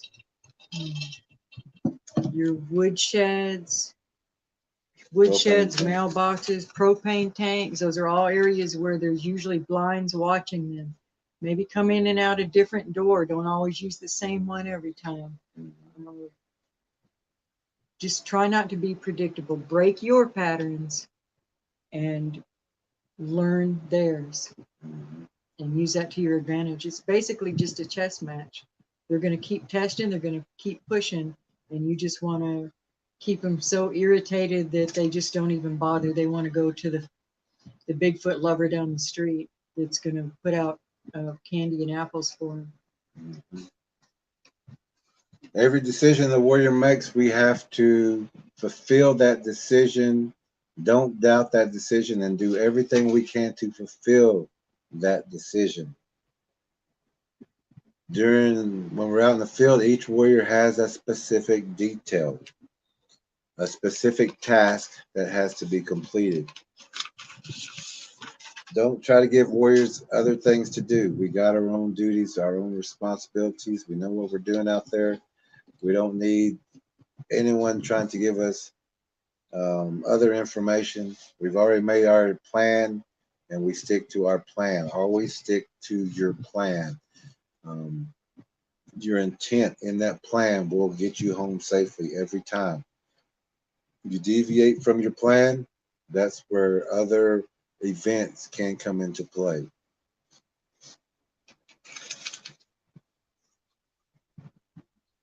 Remember that the warrior's biggest mistake is thinking that we have time. We have to do everything now. We have to focus on everything. We have to be adaptable. We have to train for every situation. We have to train our body to complete each task. We need to focus, and we have to focus, and we do focus on everything that needs to be done. Do those things first. Get the hardest things done first. And spiritual warriors are spiritual warriors only. We're not the baker. We're not the janitor. We may have those jobs. I did those jobs. But we are still the warrior. We're preparing for the war. We're preparing for battle. We're training ourselves. We're keeping fit. We're keeping our mind full of knowledge. It doesn't matter what we do as far as monetary. But spiritually and physically, we have a war. We have a spiritual war. We have a physical war that we have to always be ready for. Demons rely on people thinking that they're above another person. They want you to feel like you're superior to another person. Awesome. Yeah, they want that person feeling like let me give you this job. You're more of a intelligent person, so I want to have you as the head leader, as this. And I would like to have you as this person. Stroking that ego. Stroking that ego. And the demon relies on that. If they can get you thinking you're better than another person, that's not the way God wants you to be thinking. We're working together. We're doing everything together, especially as our team. We're doing everything as a team. We always contact our team, make sure everyone knows what we're doing. We work collectively as the body, but also have to be prepared for our own individual battles, both fronts. Demons also want you to think that you have things, that you have wealth, that you have time, and will offer you things that are rightfully yours already. The demon and the devil doesn't have anything. It's all illusion. Like God said, get your own dirt. Yeah, Get your own clay. make your own dirt. Yeah, you don't have anything. You don't have anything to offer us. That's a good time to bring in Matthew 6:19-21. Do not store up for yourselves treasures on earth where moths and vermin destroy and where thieves break in and steal. But store up for yourselves treasures in heaven where moths and vermin do not destroy and where thieves do not break in and steal. For where your treasure is, there your heart will be also. When it's time for you to go, if God tells you to go, you need to be able to go and not lingering over your things, not your mind is on keeping your treasures at the house, so you can't do this over here because you're too worried about what's going on back there. It's another way to control you if you get too wrapped up in material things. Yeah, if you get wrapped up in material, monetary. We've seen it happen with YouTube channels. They'll start out, they're telling the truth, they're doing great, they're really letting people know what's going on out there, and then they start getting bigger and bigger, and the next thing you know, you can see the compromise slipping in. Well, now they got to dance to whatever little tune their biggest donors are giving them. Can't have that. You can't have that in the church, and you can't have it in the truthing community. Just don't let anybody have that kind of control over you. And don't worry about things like that. When the events happen, you don't take your card with you. You don't take your new dollar bill with you. That all stays here. So trying to gather things like that, you're wasting your time. Everything's spiritual. So what we do is we train for our firsthand experience, or if we don't, we're going to have an untrained firsthand experience. A lot of people go through those. A quick story of two teachers. One teacher was trying to be mystical and kind of like that, but didn't tell the student that these are Bigfoots that's going to be coming in. They mimic, they growl, they smell, and they will try to take people. That student had fear of when he had his first experience, had fear, wanted to run, wanted to cry. He was given a song to sing, and he sung it weak because he was scared. The other teacher had trained another young man and taught him what to expect, which way things were coming, what sounds he was going to hear, what these things were going to look like, and what they were. That person actually slept through an experience because he was so calm about it. But still, you don't sleep through those experiences, and we had to send a little overconfident. But we sent him home because he did do that on duty. But he was already given all the information beforehand, so it wasn't a big deal that there was some Bigfoots encroaching in that area, especially with the rest of us who had our weapons. You want to know your enemy. You can handle anything as long as you know what you're dealing with. Yeah. So you prepare yourself in that way. The people who do not have first-hand experience cannot fathom the spiritual world, nor the concepts of the predator Bigfoots that are here hunting and hunting people. They cannot understand until they have their first-hand experience. Although the spiritual world can be experienced through impact, trauma, coma, near death, astral projection. Those are first-hand experiences. Even board games can get you into that spiritual world. Those demon board games. They can get you that first-hand experience, but if you don't have that, you can't. A first-hand experience cannot understand the spiritual world. A first-hand experience person who does not who has not had a first-hand experience with a Predator Bigfoot cannot understand it, cannot fathom it. And people who do have that first-hand experience, they can't put it together at first. They're like, I don't know exactly what I've seen. If they have all the information like we give here, it would have came together. They would have been calm. They would have knew what they was looking at and knew the situation and knew what to do. Wouldn't be as traumatic if they knew what to expect. We teach to picture the biggest, ugliest, most snarling, disgusting, horrifying creature that you can imagine. And then when you see a 12-foot Bigfoot, but you know that they come up to 35 feet, 40 feet tall, and yes, they do, that you're not going to freak and you're going to be like, oh, this is it.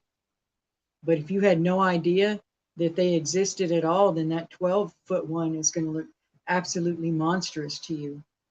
So prepare yourself for the worst case scenario, and then you're already ready. You're mentally already ready, and you're not going to dismiss what you see, and you'll be a little bit more prepared. They've lost the element of surprise.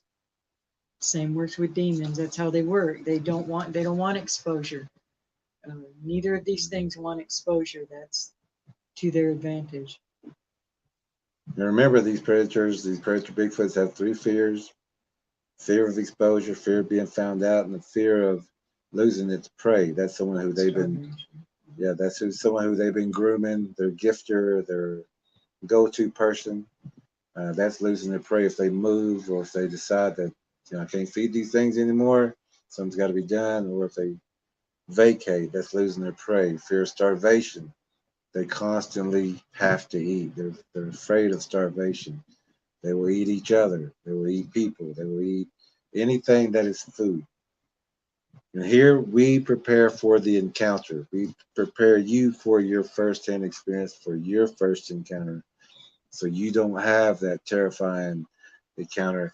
And if you learn from the channel, the book, or the documentary, you're not going to have a first-hand experience or encounter like you will if you read some of these experiences and these books or these write-in emails that you hear on these other channels.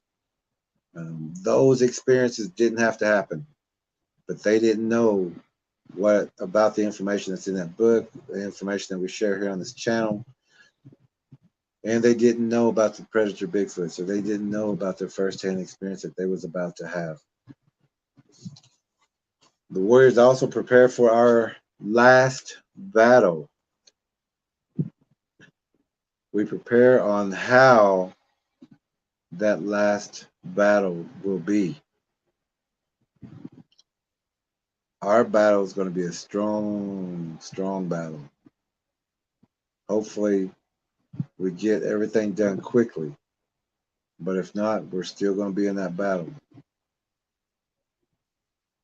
And all that matters is that we are who we say we are when that time happens.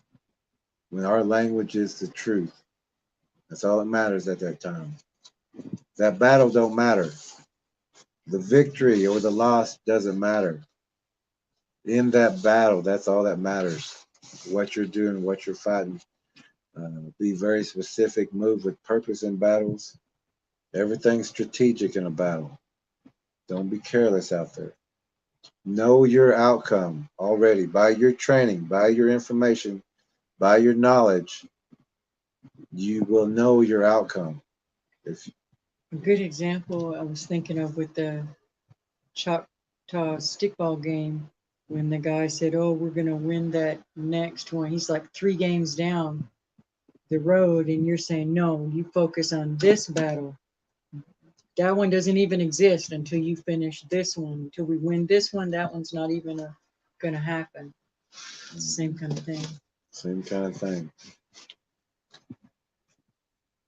You fight every battle like it is the last battle, like it is your last hurrah. Go into it like that. Be who you say you are your entire life. Demons and the physical Bigfoots, they know a warrior. They know a person by the way they walk, the way they talk, and that they don't look like prey. You'll see some of these groups go out making noise, whooping and all that. Those are prey. Those are calling Bigfoots to their location. If you've ever watched any of our tracking videos, we don't talk. We use hand signals or we whisper. We know what we're doing out there. We've already trained for it. We know what we're doing in the field. You're not gonna find us glamping and then laughing about Bigfoot throwing stones at our camp. There's nothing funny about that, and they're going to the researchers doing that and encouraging that are going to get people killed or get themselves killed. We won't have any Bigfoot screaming at us, whooping at us, or throwing rocks at us. We go in a certain way, in a different way from the get-go. If we're going to talk about that at the second camp. We also have 2 camps. One camp is to get ready for observations, and the other camp is where we eat and talk. We get to that other camp, it's no talking, we know what we're doing, everybody's got their job. 2 camps, no talking, know your duties. Every warrior has a specific duty and a specific purpose out there. These people who gift Predator Bigfoots and these hybrids, these dog walking wolves and things, the encounter is not a controlled environment. When these groups take people out for money to see or to get close to Bigfoots, to these predator Bigfoots, these moneymakers do not have control or are in a controlled environment. These people who use women, the women feminine products, the whooping, the baby sounds, food, or bait are easy prey. They're saying come to dinner. Remember, whooping and tree knocking is for man only. Bigfoots and these hybrids don't tree knock or whoop for a deer or a raccoon. That's only a sign or a sound that man is in the area.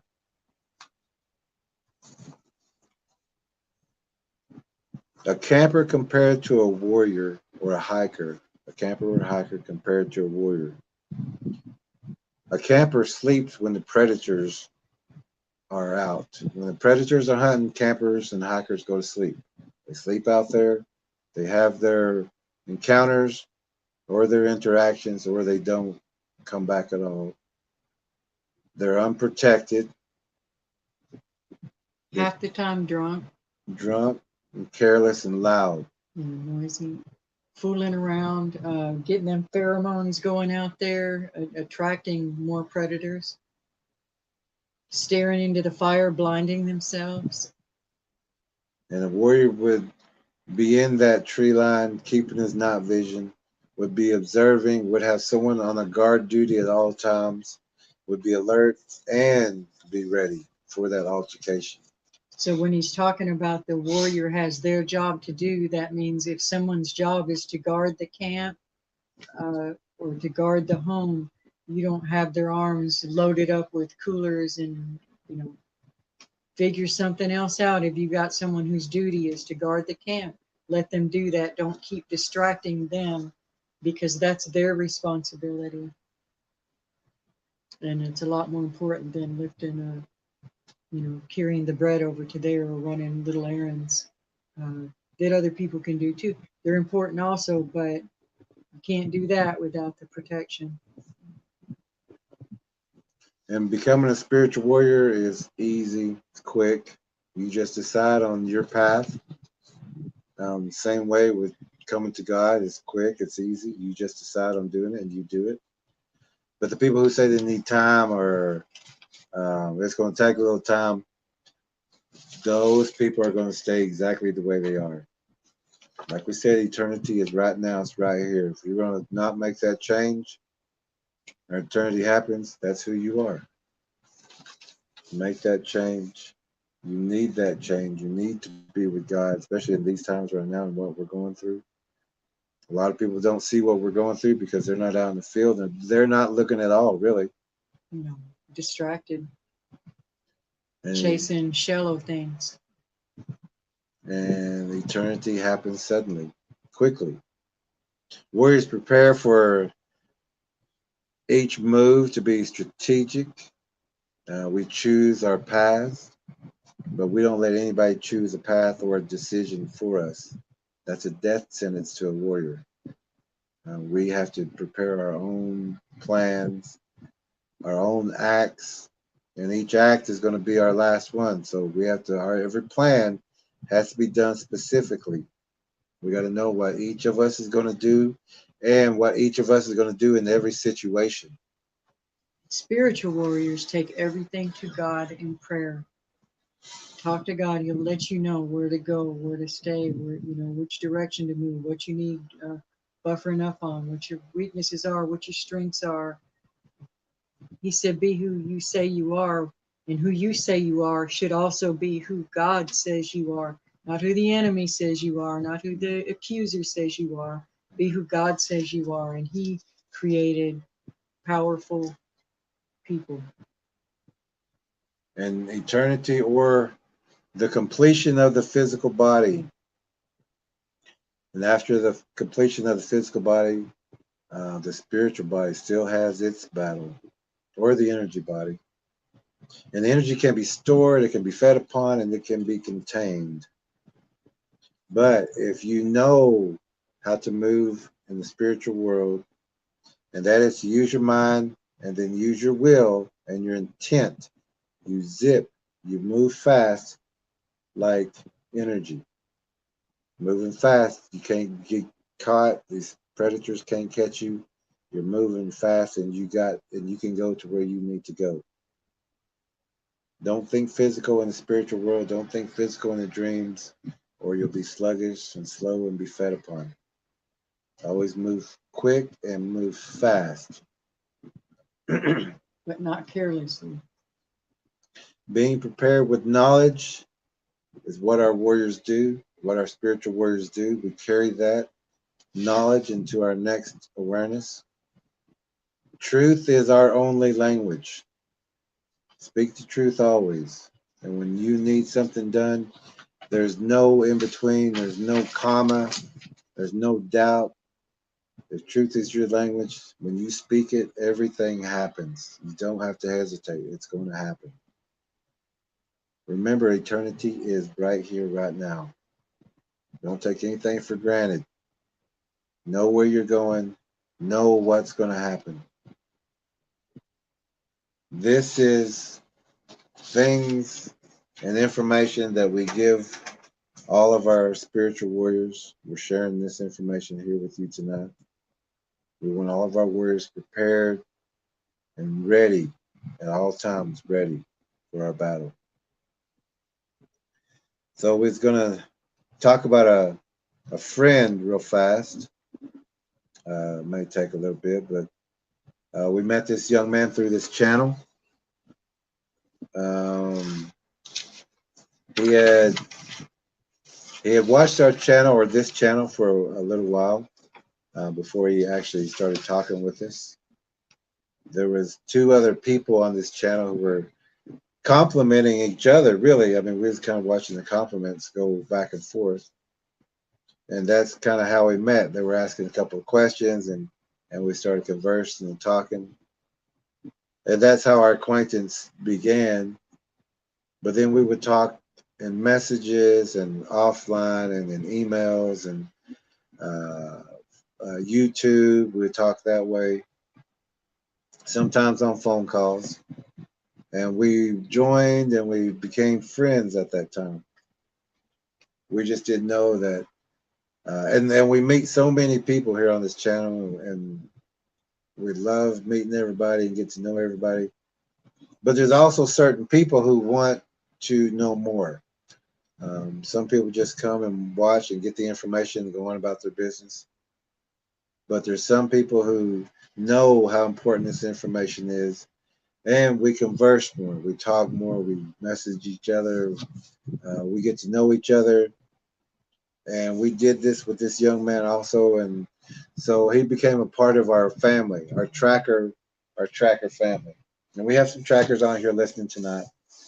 But this young man became part of our family, our tracking channel family. And so he also knew about the Patreon, and that we had Morning Tracker Talks, which is a private tracker meeting in the morning. We have been adding some extra people, but we're going to now kind of limit that until we get to know people more and not just put everybody in there. Because there's a lot of personal information shared in those tracker meetings. Yeah, and You information. need to be able to trust who's in there. Yeah. But still, if you'd like to support, you can through the Patreon. It's in the link below, or the Cash App. But we've been kind of letting a lot of people in, but we've had to limit that lately because of some certain situations that came up. But this young man was never suspicion, I guess you would say. He never gave us a reason to have suspicion of him. He was always truthful with us and right up front with us. We were the same way with him, and that's why our team members all was attracted to him also. Very truthful person. Humble person, intelligent, funny. This young man became a part of our team, actually.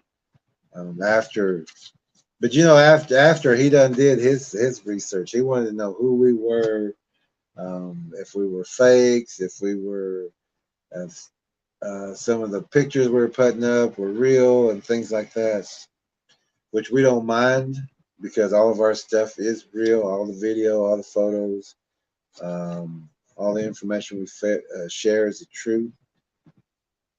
So he became part of our tracking team, and we really appreciated his information. He actually told us about a guy named Scarborough Sasquatch. Scarborough Sasquatch. And so, and to be, honest, I didn't know Scarborough, or this gentleman really at the beginning, but our friend had mentioned Scarborough and asked us to check him out, maybe do an interview with him because he had helped him, our other friend, for quite some time, and he's just now getting to know us. So we got in contact with Scarborough and had an interview, and Scarborough would say, well, you need to talk to he said you need to talk to Parkway, and at the beginning I didn't know that Parkway did research. I didn't know that he had so much information and that he had been doing this for a while. Yeah, we went and checked his channel out, and he had the most fantastic footage and documentation of so many structures in North Carolina that his channels are still there. We've got those links in the descriptions, and he knew that he was looking at Bigfoot related things, but he just didn't have all the puzzle pieces, and that's why he kept asking us questions. began to fill those in and became a part of the team.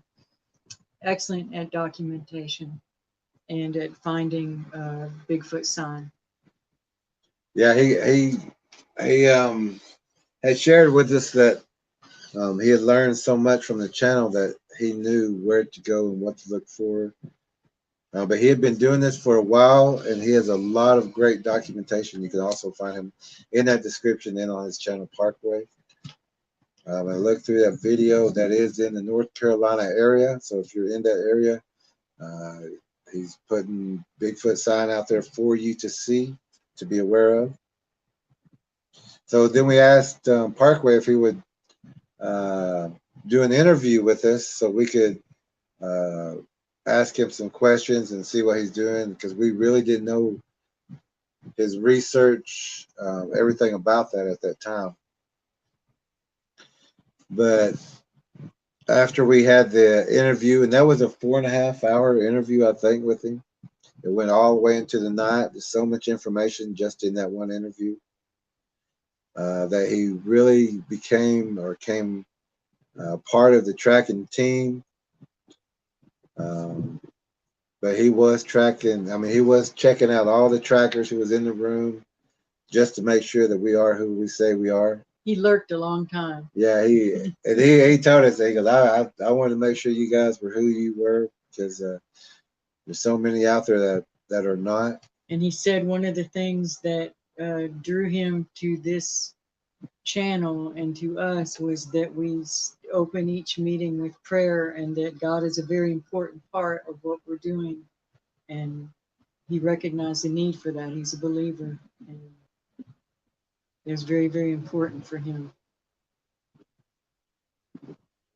So joining our team, he sent in a lot of reports because when we have our morning tracker talks, that's 2 times a week, 9:30 in the morning every Tuesday and Friday morning. We put that on Tuesdays so that's when our trackers come out of the field, and the one on Fridays before some of our trackers go into the field, so we can get updates and information before and after. He would always say, he'd start out with not much going on for my report this week, and then the longer he would talk, the more that would come out, and he would have so much going on. But it would always start out with, well, not much happening here, but give him time to talk, and he always had a lot going on. Yeah. And in our tracker meetings, we give the reports of what's happening in our areas first. And once every tracker has given the report, we open the floor up. And that's where we can talk pretty much about anything that needs to be talked about. Mostly Bigfoot related, but there are some other crossovers that we need to address and make sure everyone has the information about those. But Parkway will always send this information, give us an accurate account. And like Lee Tracker, he was saying that he would tell us not much is going on, but the more you talk to him, the more information that he had. That I think he was just wanting to give the other trackers more time to talk, but he had a lot of information, and we gained a lot of knowledge from him, a lot of trust.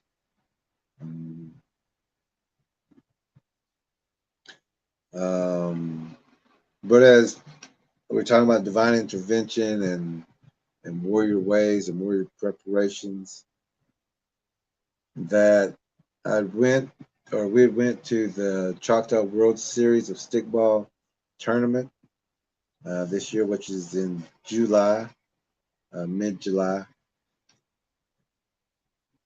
And I wanted a victory.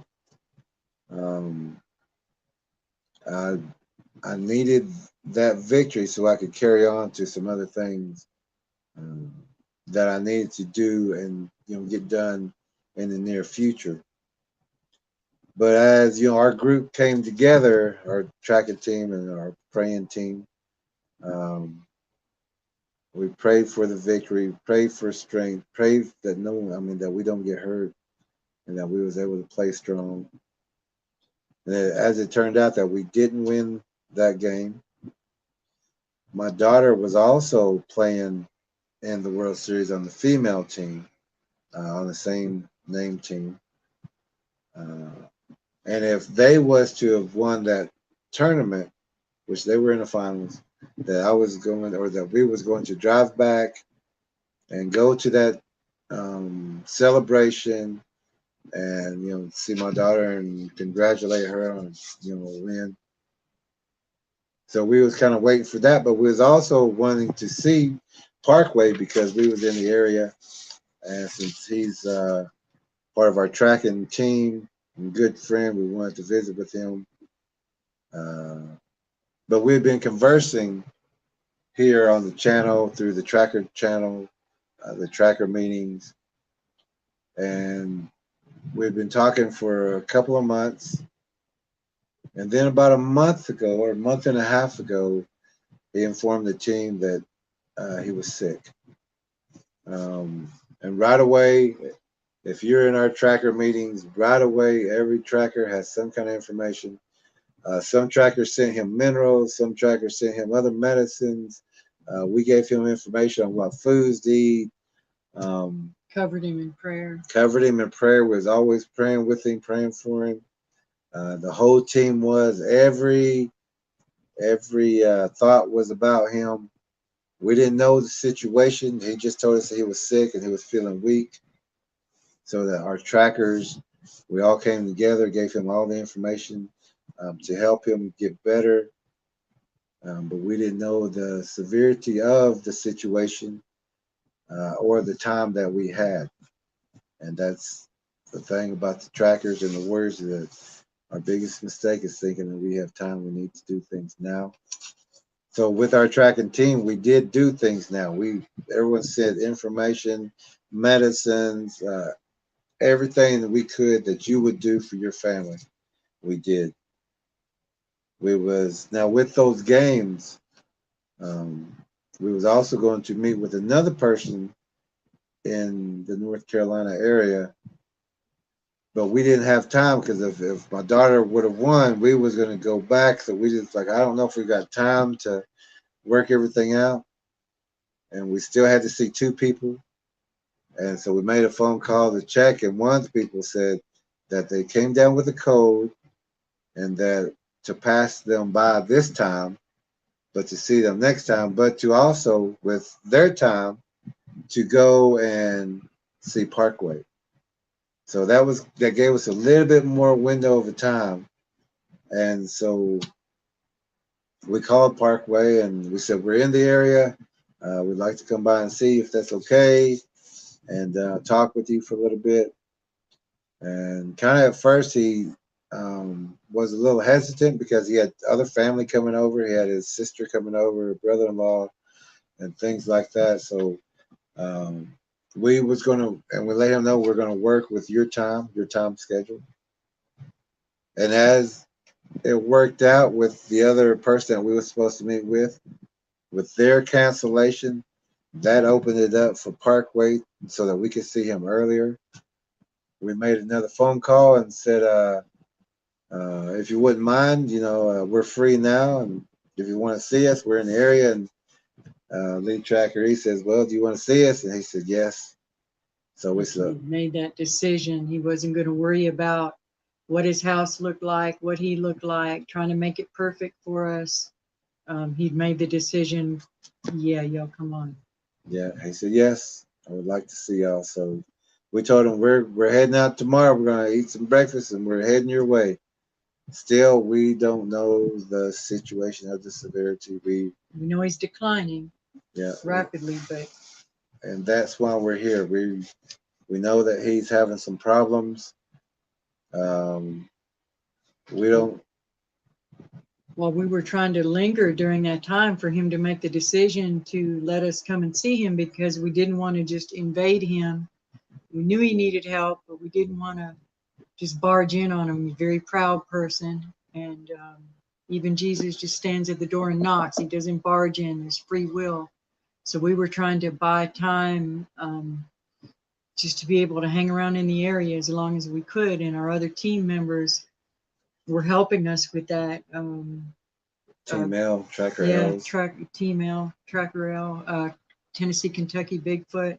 They graciously opened up spot that they had for us again and allowed us to stay.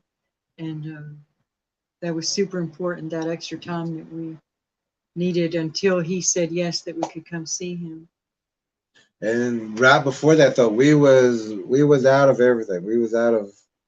We had maybe $3 or something like that. And so we finally kind of let our team know that we're going to need a little support to get to Parkway, to get, you know, supplies, to get food, to get back. Our team is a great team. Our team pulled together. Even with all their own personal issues, and they just did not hesitate. It was so important. Yes, y'all get to Parkway. Yes, our whole team knew the importance of us getting to Parkway, and the people who could send, they sent. We was very thankful for that. Everyone prayed. We prayed together over the situation because we didn't have anything, and we still needed to go a little further. But at that same time, I also got word that my daughter has lost the game. I mean, she didn't lose the game by herself. Oh no. She did great, but the game was lost. But she did get a penalty for early hit one time at her, but that's okay. We can live with that. And so I did get word that my daughter, they didn't win the championship, and I hope you do next year. But that also gave us time to go, and so that thought was no more of a thought of needing. It cleared our schedule. Cleared our schedule. So now we got time to go see Parkway. We head that way. We call him and let him know. Be there in the afternoon, I think. And I'm not even sure he thought that we was really coming, because he's like, okay, and that's still another 3.5 hour drive away from where we were. So we're still going further away from where home is back this way, but we're still going this way. And our whole team, they all, they're with us. We got their support. We're checking in with everyone, letting them know where we're at, what we're doing. And so we got to meet Parkway for the first time, and our friend was having a tough time at that time. When we got there, he invited us in. We came inside. We went upstairs to where he was. We gave him some hugs, some big hugs. He said that his prayers were answered. Started crying immediately and said my prayers were answered. Started shedding tears, and let us know that he had prayed for help. Very, very prideful man. But not in a but not in a bad way. Not in a bad way. Just a very self-reliant man. And so we sat down with him. We knew that there was some house cleaning that needed to be done because of his situation. He wasn't able to move around as quickly. So what we did was that I spent the day with Parkway and just sat and talked with him all day in his room. I do want to thank Lead Tracker E for all the work that she did there. She was doing the house cleaning, rearranging things while I talked with Parkway. And that's how we do things. If it's a male, I'll go and talk to that person and have that conversation. But if it's a female, Lead Tracker E will go and talk to that person and have that conversation. We don't mix it like that because it's just wisdom. And we don't need a male talking with a female and a female talking with a male. We don't want to cross any signals in any situation like that. That's not what we're about. So we keep it that way. I'll talk to the males and Lead Tracker E will talk with the females. And normally we work together. Yeah. But in this situation, we couldn't. It was good that he be up there, just letting Parkway talk and talking with him, and And that way it also kept him distracted from me cleaning and rearranging, trying to make a bedroom for him downstairs so that he didn't have to climb up those stairs. So while I'm having a conversation with Parkway, we're talking all day. We're laughing about everything. He's telling me some information, give me some information on some Bigfoot activity. We're still a team. We're still doing, information like that, but we're also friends. So we're just talking about what friends talk about. We spend the whole day like that, and Lee Tracker, he finally gets a break, and she comes up and she sits and talks with us for a little while. He was sharing videos and audios that he had that nobody's seen before yet or heard, but he's got some great audio. He's got some prints and some tracks and hair samples and things like that. He was an exquisite and impeccable researcher. He had everything in his place. He knew where to go, how to find these things. He's a good friend, good warrior, great spiritual warrior. He prayed with us quite a bit while we were there. We prayed all the time while we was there, over everything. But we did know that he needed more medical assistance than what we could give him, or we could help him, because it wasn't just spiritual, and it wasn't just the food source. By the time those minerals and things had reached him, he was already in so much pain and okay, honestly, just so far gone that he couldn't even concentrate to get those bottles open and think of what he needed to take of what, and he was just in absolute misery. Cancer was throughout his entire body, more than one kind. He was no longer mobile. Yeah, very hard to move around in his situation. I remember we were sitting there talking, and he said, I was thinking about giving up. I didn't. He said he had given up. Or He said I didn't. He did give I just up. gave up. He didn't. He had more help than what he thought he had. But when we showed up, he had been praying for something. And I remember we were sitting there talking, and he said, today is just a normal day for me. And, but he was, as far as sitting staring out that window. Sitting and staring out that window, and not as mobile, so he was into that chair for a little while. He could still move around, still do things, but it was more comfortable for him to just, sit there and relax. So I'm sitting there talking to him, and I said, well, there's nothing different about this day, huh? And he's looking at me and going, no, everything's pretty much the same. But I'm thinking, we just came from Oklahoma. You got Lee Tracker E here. You got me. Nothing's different about this day, And we started laughing about that. He goes, well, okay, And I looked outside, and he said, what are you looking at? I said, it's a beautiful day. And he turned around and looked at the sun and the trees and everything. He goes, yes, it is. And so we always like talking about that. And we knew that he needed more help than what we could give. And I also let him know that he needs more pain medicine than the aspirins and what he has, because there's something wrong in there, that it's not just a sickness. And it found out that something else was wrong, and they had a surgery to repair that. But he was in so much pain that there was times that I carried him just to get him from one room to the next room to help him do what he needed to do, and carried him back.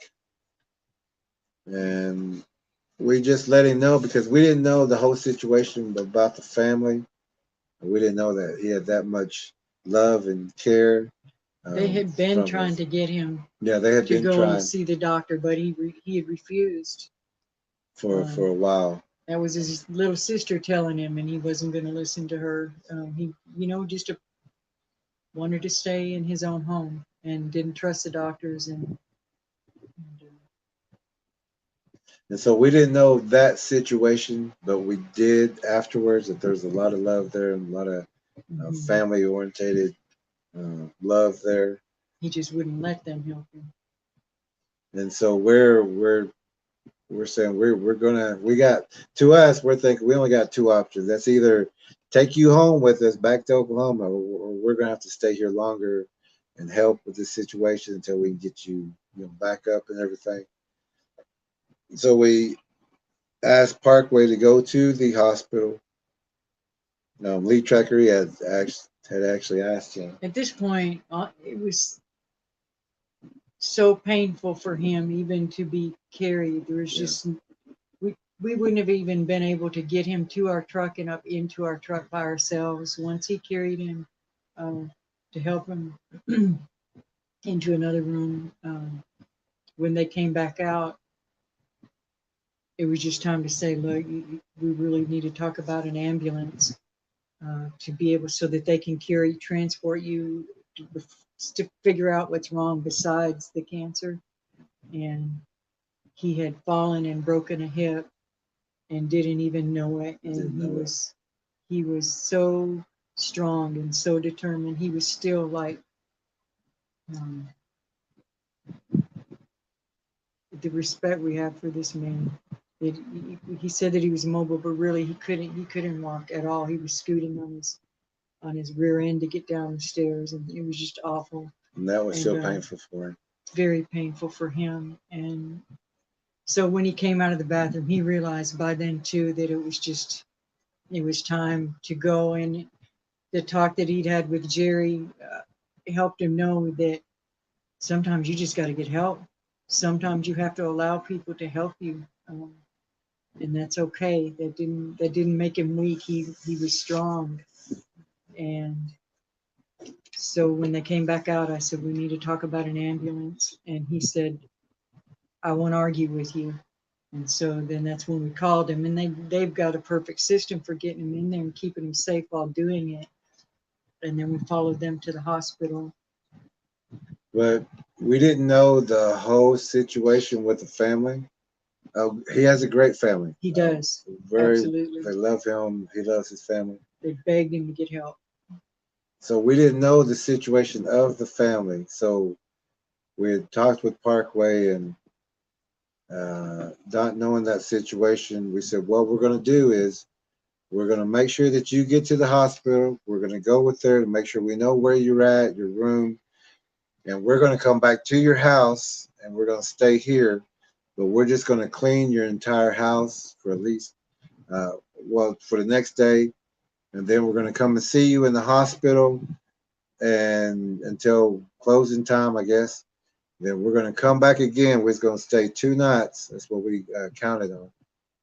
I mean, that's how we factored in of how long it's going to take us to clean the entire house, of just working straight through. That once we're done with that, then we'll come back to the hospital and let him know that we're going to head back home. But we wanted to make sure that his house was spotless, so that when they brought him back, the hospice or home care would see the home and say, okay, everything looks Safe good here. Mm-hmm. It's a safe house. All the dishes are clean. Everything's put up. It looks great. We can bring you home. We can get you a healthcare nurse or something. That's what we was thinking. And Parkway, kind of looked at me and he's like, you're going to clean my house? And I said, yeah, we just want to make sure that it's clean, so when they bring you back, there won't be any reason for you not to be able to come back to your home. And we got him to the hospital, met with his family, great family. Mm-hmm. And they don't live near him. They live a real distance away. So we got to speak with the family and get to know them, so they got to know us. They never heard of us. We didn't know them, so it's kind of awkward at the beginning because we didn't know them, and we were protective of Parkway, and their family was protective of Parkway. So we're both protective, and we're trying not to butt heads, but we're not giving Everybody ground. was looking out for Parkway. Everybody was looking out for Parkway until we realized that we're all looking out for Parkway. And then everybody came together and joined together and realized that we're all here for love of Parkway, and that, you know, we wouldn't have came this far, you know, just to say hi to anybody. His sister has been so very gracious to us and thanked us so many times. We hope to stay in contact with her. She's a sweetheart. She's cut from the same cloth as Parkway. Just very, all believers, all praying people, just a wonderful, wonderful family. And we do want to stay in touch with her, and we hope that she can continue to go through and add some of his videos and documentation onto his YouTube channel and keep out all that hard work that he did, keep it going out, and I'll keep sharing the videos and watch him. There's a lot to learn about him there. Yeah, there's a lot of information on his channel. It's a Parkway, also Parkway Divide, I believe, is another one of his channels. Yeah. Lots of information, especially if you're in that North Carolina area, that Blue Ridge Parkway area. There are major, highly active Bigfoot activity there, Predator Bigfoot activity. So we had a great visit with Parkway, and we headed home. We still had our duties also. Parkway was still giving us reports. We're still giving him the updates, sending him the streams, keeping him in our prayers. He sent us a video, one of his last videos, and we want to share that with you also here. He's a good friend of ours. This also is like one of the tracker meeting kind of things, like a check-in. This is usually how we do things. But this one's a little special because it was his last physical message. We're going to play that for you here. And then we have... And when you listen to the words of it, consider where he is now and that he's given a report from there. Yeah. And we've also asked Linda to come in and say a prayer. Will we do that before the video or after she said she's done? Okay, let me put this on real fast. We're going to get a link for Linda to get into the chat because she was also very, very good. She talked with Parkway for hours at a time through those months. They had a lot of good conversations, and I don't think Linda even realizes how much of those conversations meant to Parkway, how much he enjoyed them, and how much they kept him strong. And he said over and over how much he loved the team and how much he appreciated them. And so we want all of our team to know how much you also meant to Parkway.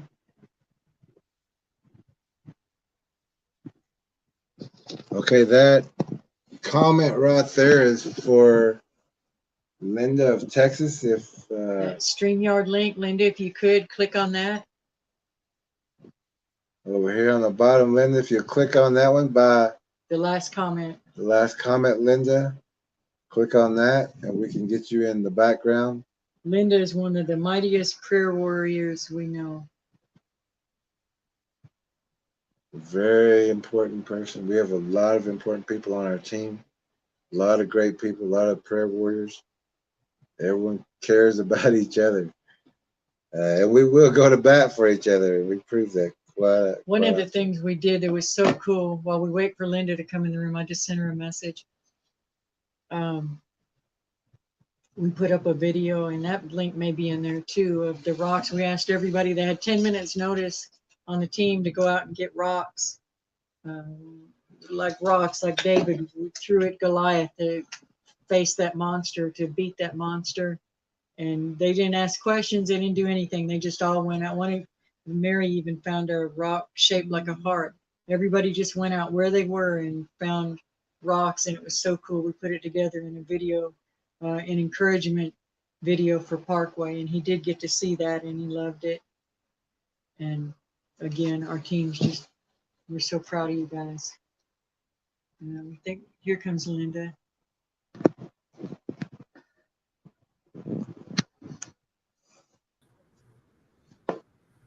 Hi, Linda. Hi. Hey. I got you here, and then I had to silence you on the other one. Okay. And we don't know if you, I know you had stuff you were taking care of there, but we're at the point now where we've caught everybody up to what's happening with Parkway. But before we show his final message video, final report video, we would like you to pray for him, for his family, pray for whatever you felt led to pray, Linda. And thank you very, very much for all the things that you sent to him and Darcy, all our team members. Every one of y'all did what you could, and we appreciate you guys so much. And Parkway did too, and his family. They also extend their thanks.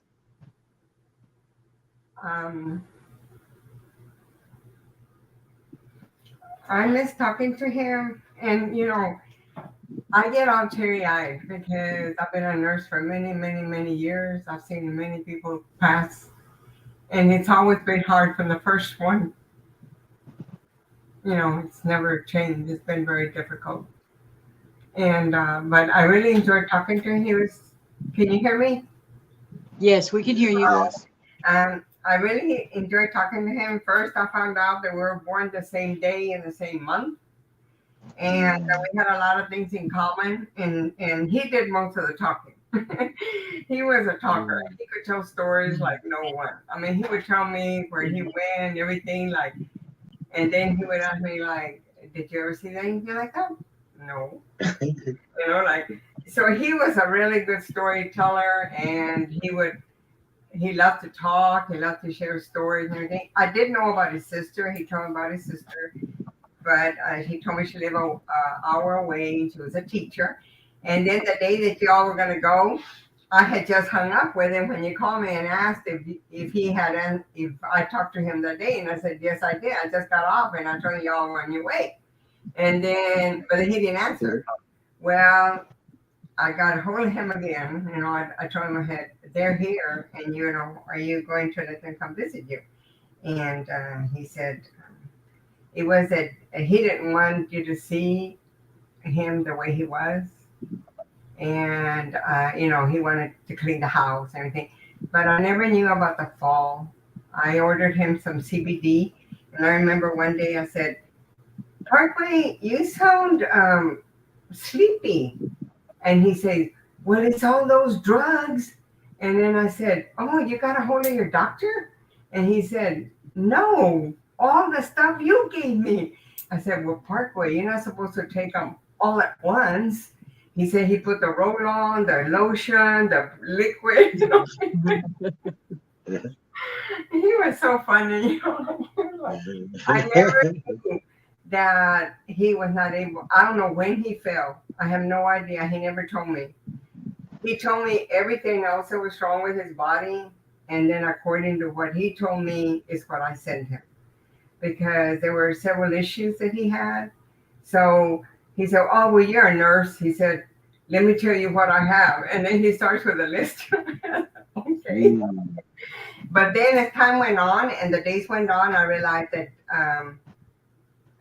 it was getting worse. But I didn't know what it was. He told me it was, you know, that he had returned, the cancer had returned.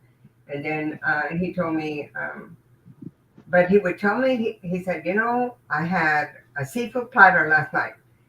I said, wow, where'd you get that? And he said, well, we got a drive-through. You can go and just pick up that seafood platter. And he said, I just finished the second part of it because it was huge. He said, I was getting the second part right now this morning. I said, oh, that's great. And then he told me he had gotten a hamburger. And then he told me, so I don't know when he fell. I don't know. He never told me. It was already healing. The doctor said it looked like it had been there a while. So maybe they're thinking about a month, 5 weeks. And he Wow. didn't. I wonder how he got in the truck to go and get that food. Because he stopped Mm. cooking. He told me he stopped cooking. He couldn't cook anymore. So he just went to the drive-through. How did he make it to the truck? How did he make it? I don't Mm. understand. But anyway, he would tell me everything he ate. He would tell me everything he read. But I really, really enjoyed. He was such a nice person, and Mhm. we had a lot of laughs. And one day he told me, "Well," he said, "tomorrow morning, you know what I'm gonna do?" And I said, "What?" And he said, "I'm gonna take a bath and shave." And then he said, "Then I'm gonna go get me something to eat." I said, "That sounds good."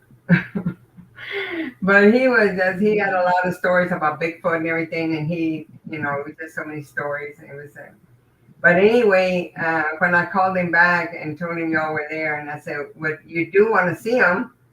And then I said, "Right?" And he said, "Yes." He said, "But just the way I look." I said, "They're not gonna care about that, you know." And then that's when I called y'all and I said, "Go now," because he said, "Yes, go now." But I think that's what he was. He was wanting to clean the house up and do things before y'all got there. But I really enjoyed talking to him, and I just never knew that. I never knew that he fell and that he had a fractured hip. I just didn't know that.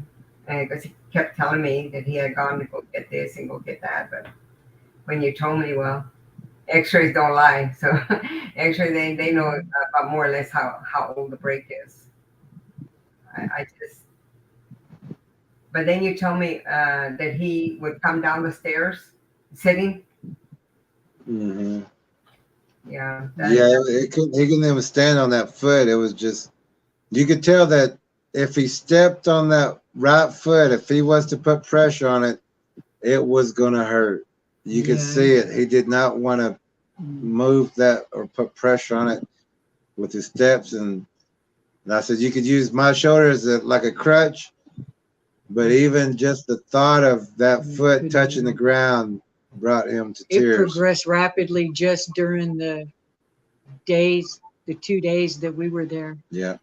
It was. Wow. Now I understand about 3 days or 4 days before you all got there, he told me it took me a long time to get downstairs. I said, "Well, how come?" And he said, "Well, I had to go one step at a time. It took me an hour." Awful. And I said, Mm. and I said, That's where the restrooms were. it's probably the CBD working on his mind, that he doesn't realize that it's an hour.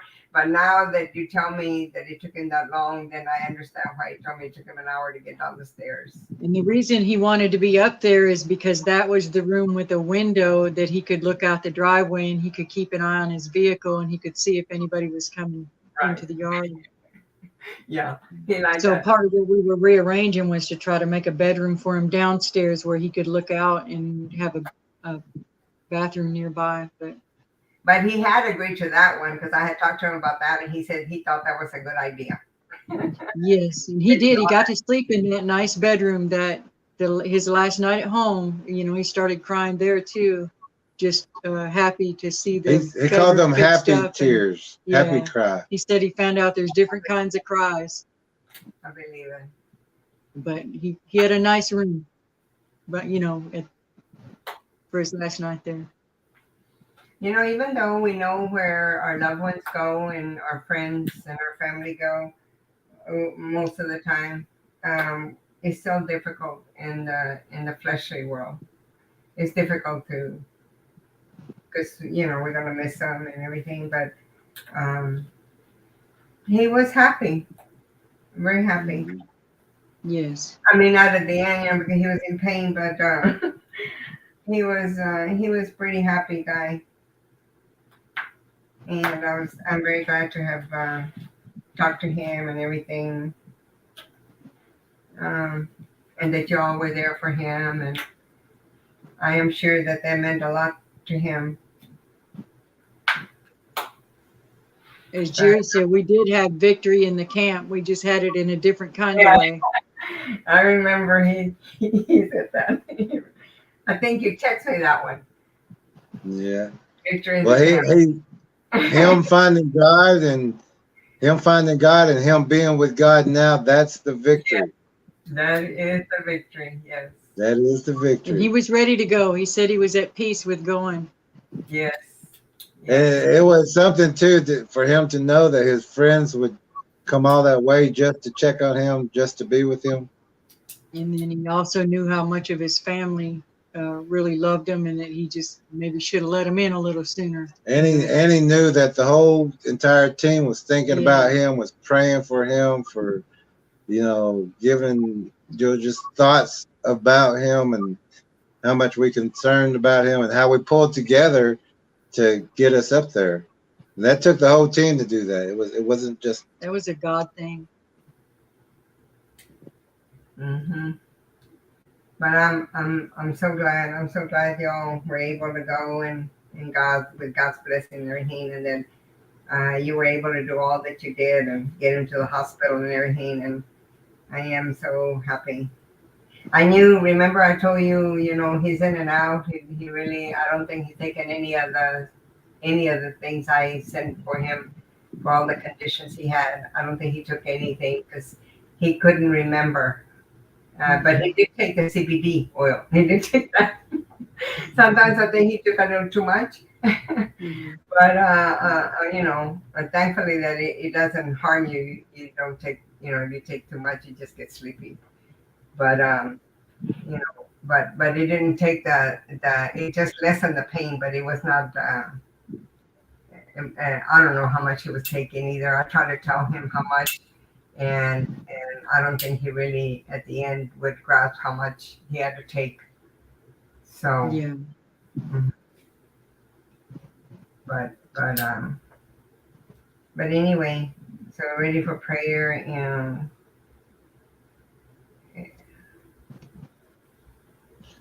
Yeah. You want to play the video first? Should we play? Let's play his video first, and then you take us, close us with a prayer. I love that. I love that. And we're not going to do the comments this time, so hopefully we can get to look at the comments later, and we'll answer questions for everyone else. We want to show this video, then we'll have a prayer, and then we'll close out, and we'll just close it right there. With thoughts for Leave Parkway it with and thoughts his for family. Parkway and his family. We're going to show that video first, Linda, and then we're with you. Okay. Okay. Parkway's last tracker report from this side. Hey, Jerry. Hey, Ella. How are you doing? I'm doing good. I'm not used to open mic recording or whatever, but I'm doing fine. I'm doing fine. I just woke up and we got dinner. We got dinner on the stove, and that's about it. There's no Sasquatch up here terrorizing anybody at the moment, so that's good. It's very, very good. And that's really about it.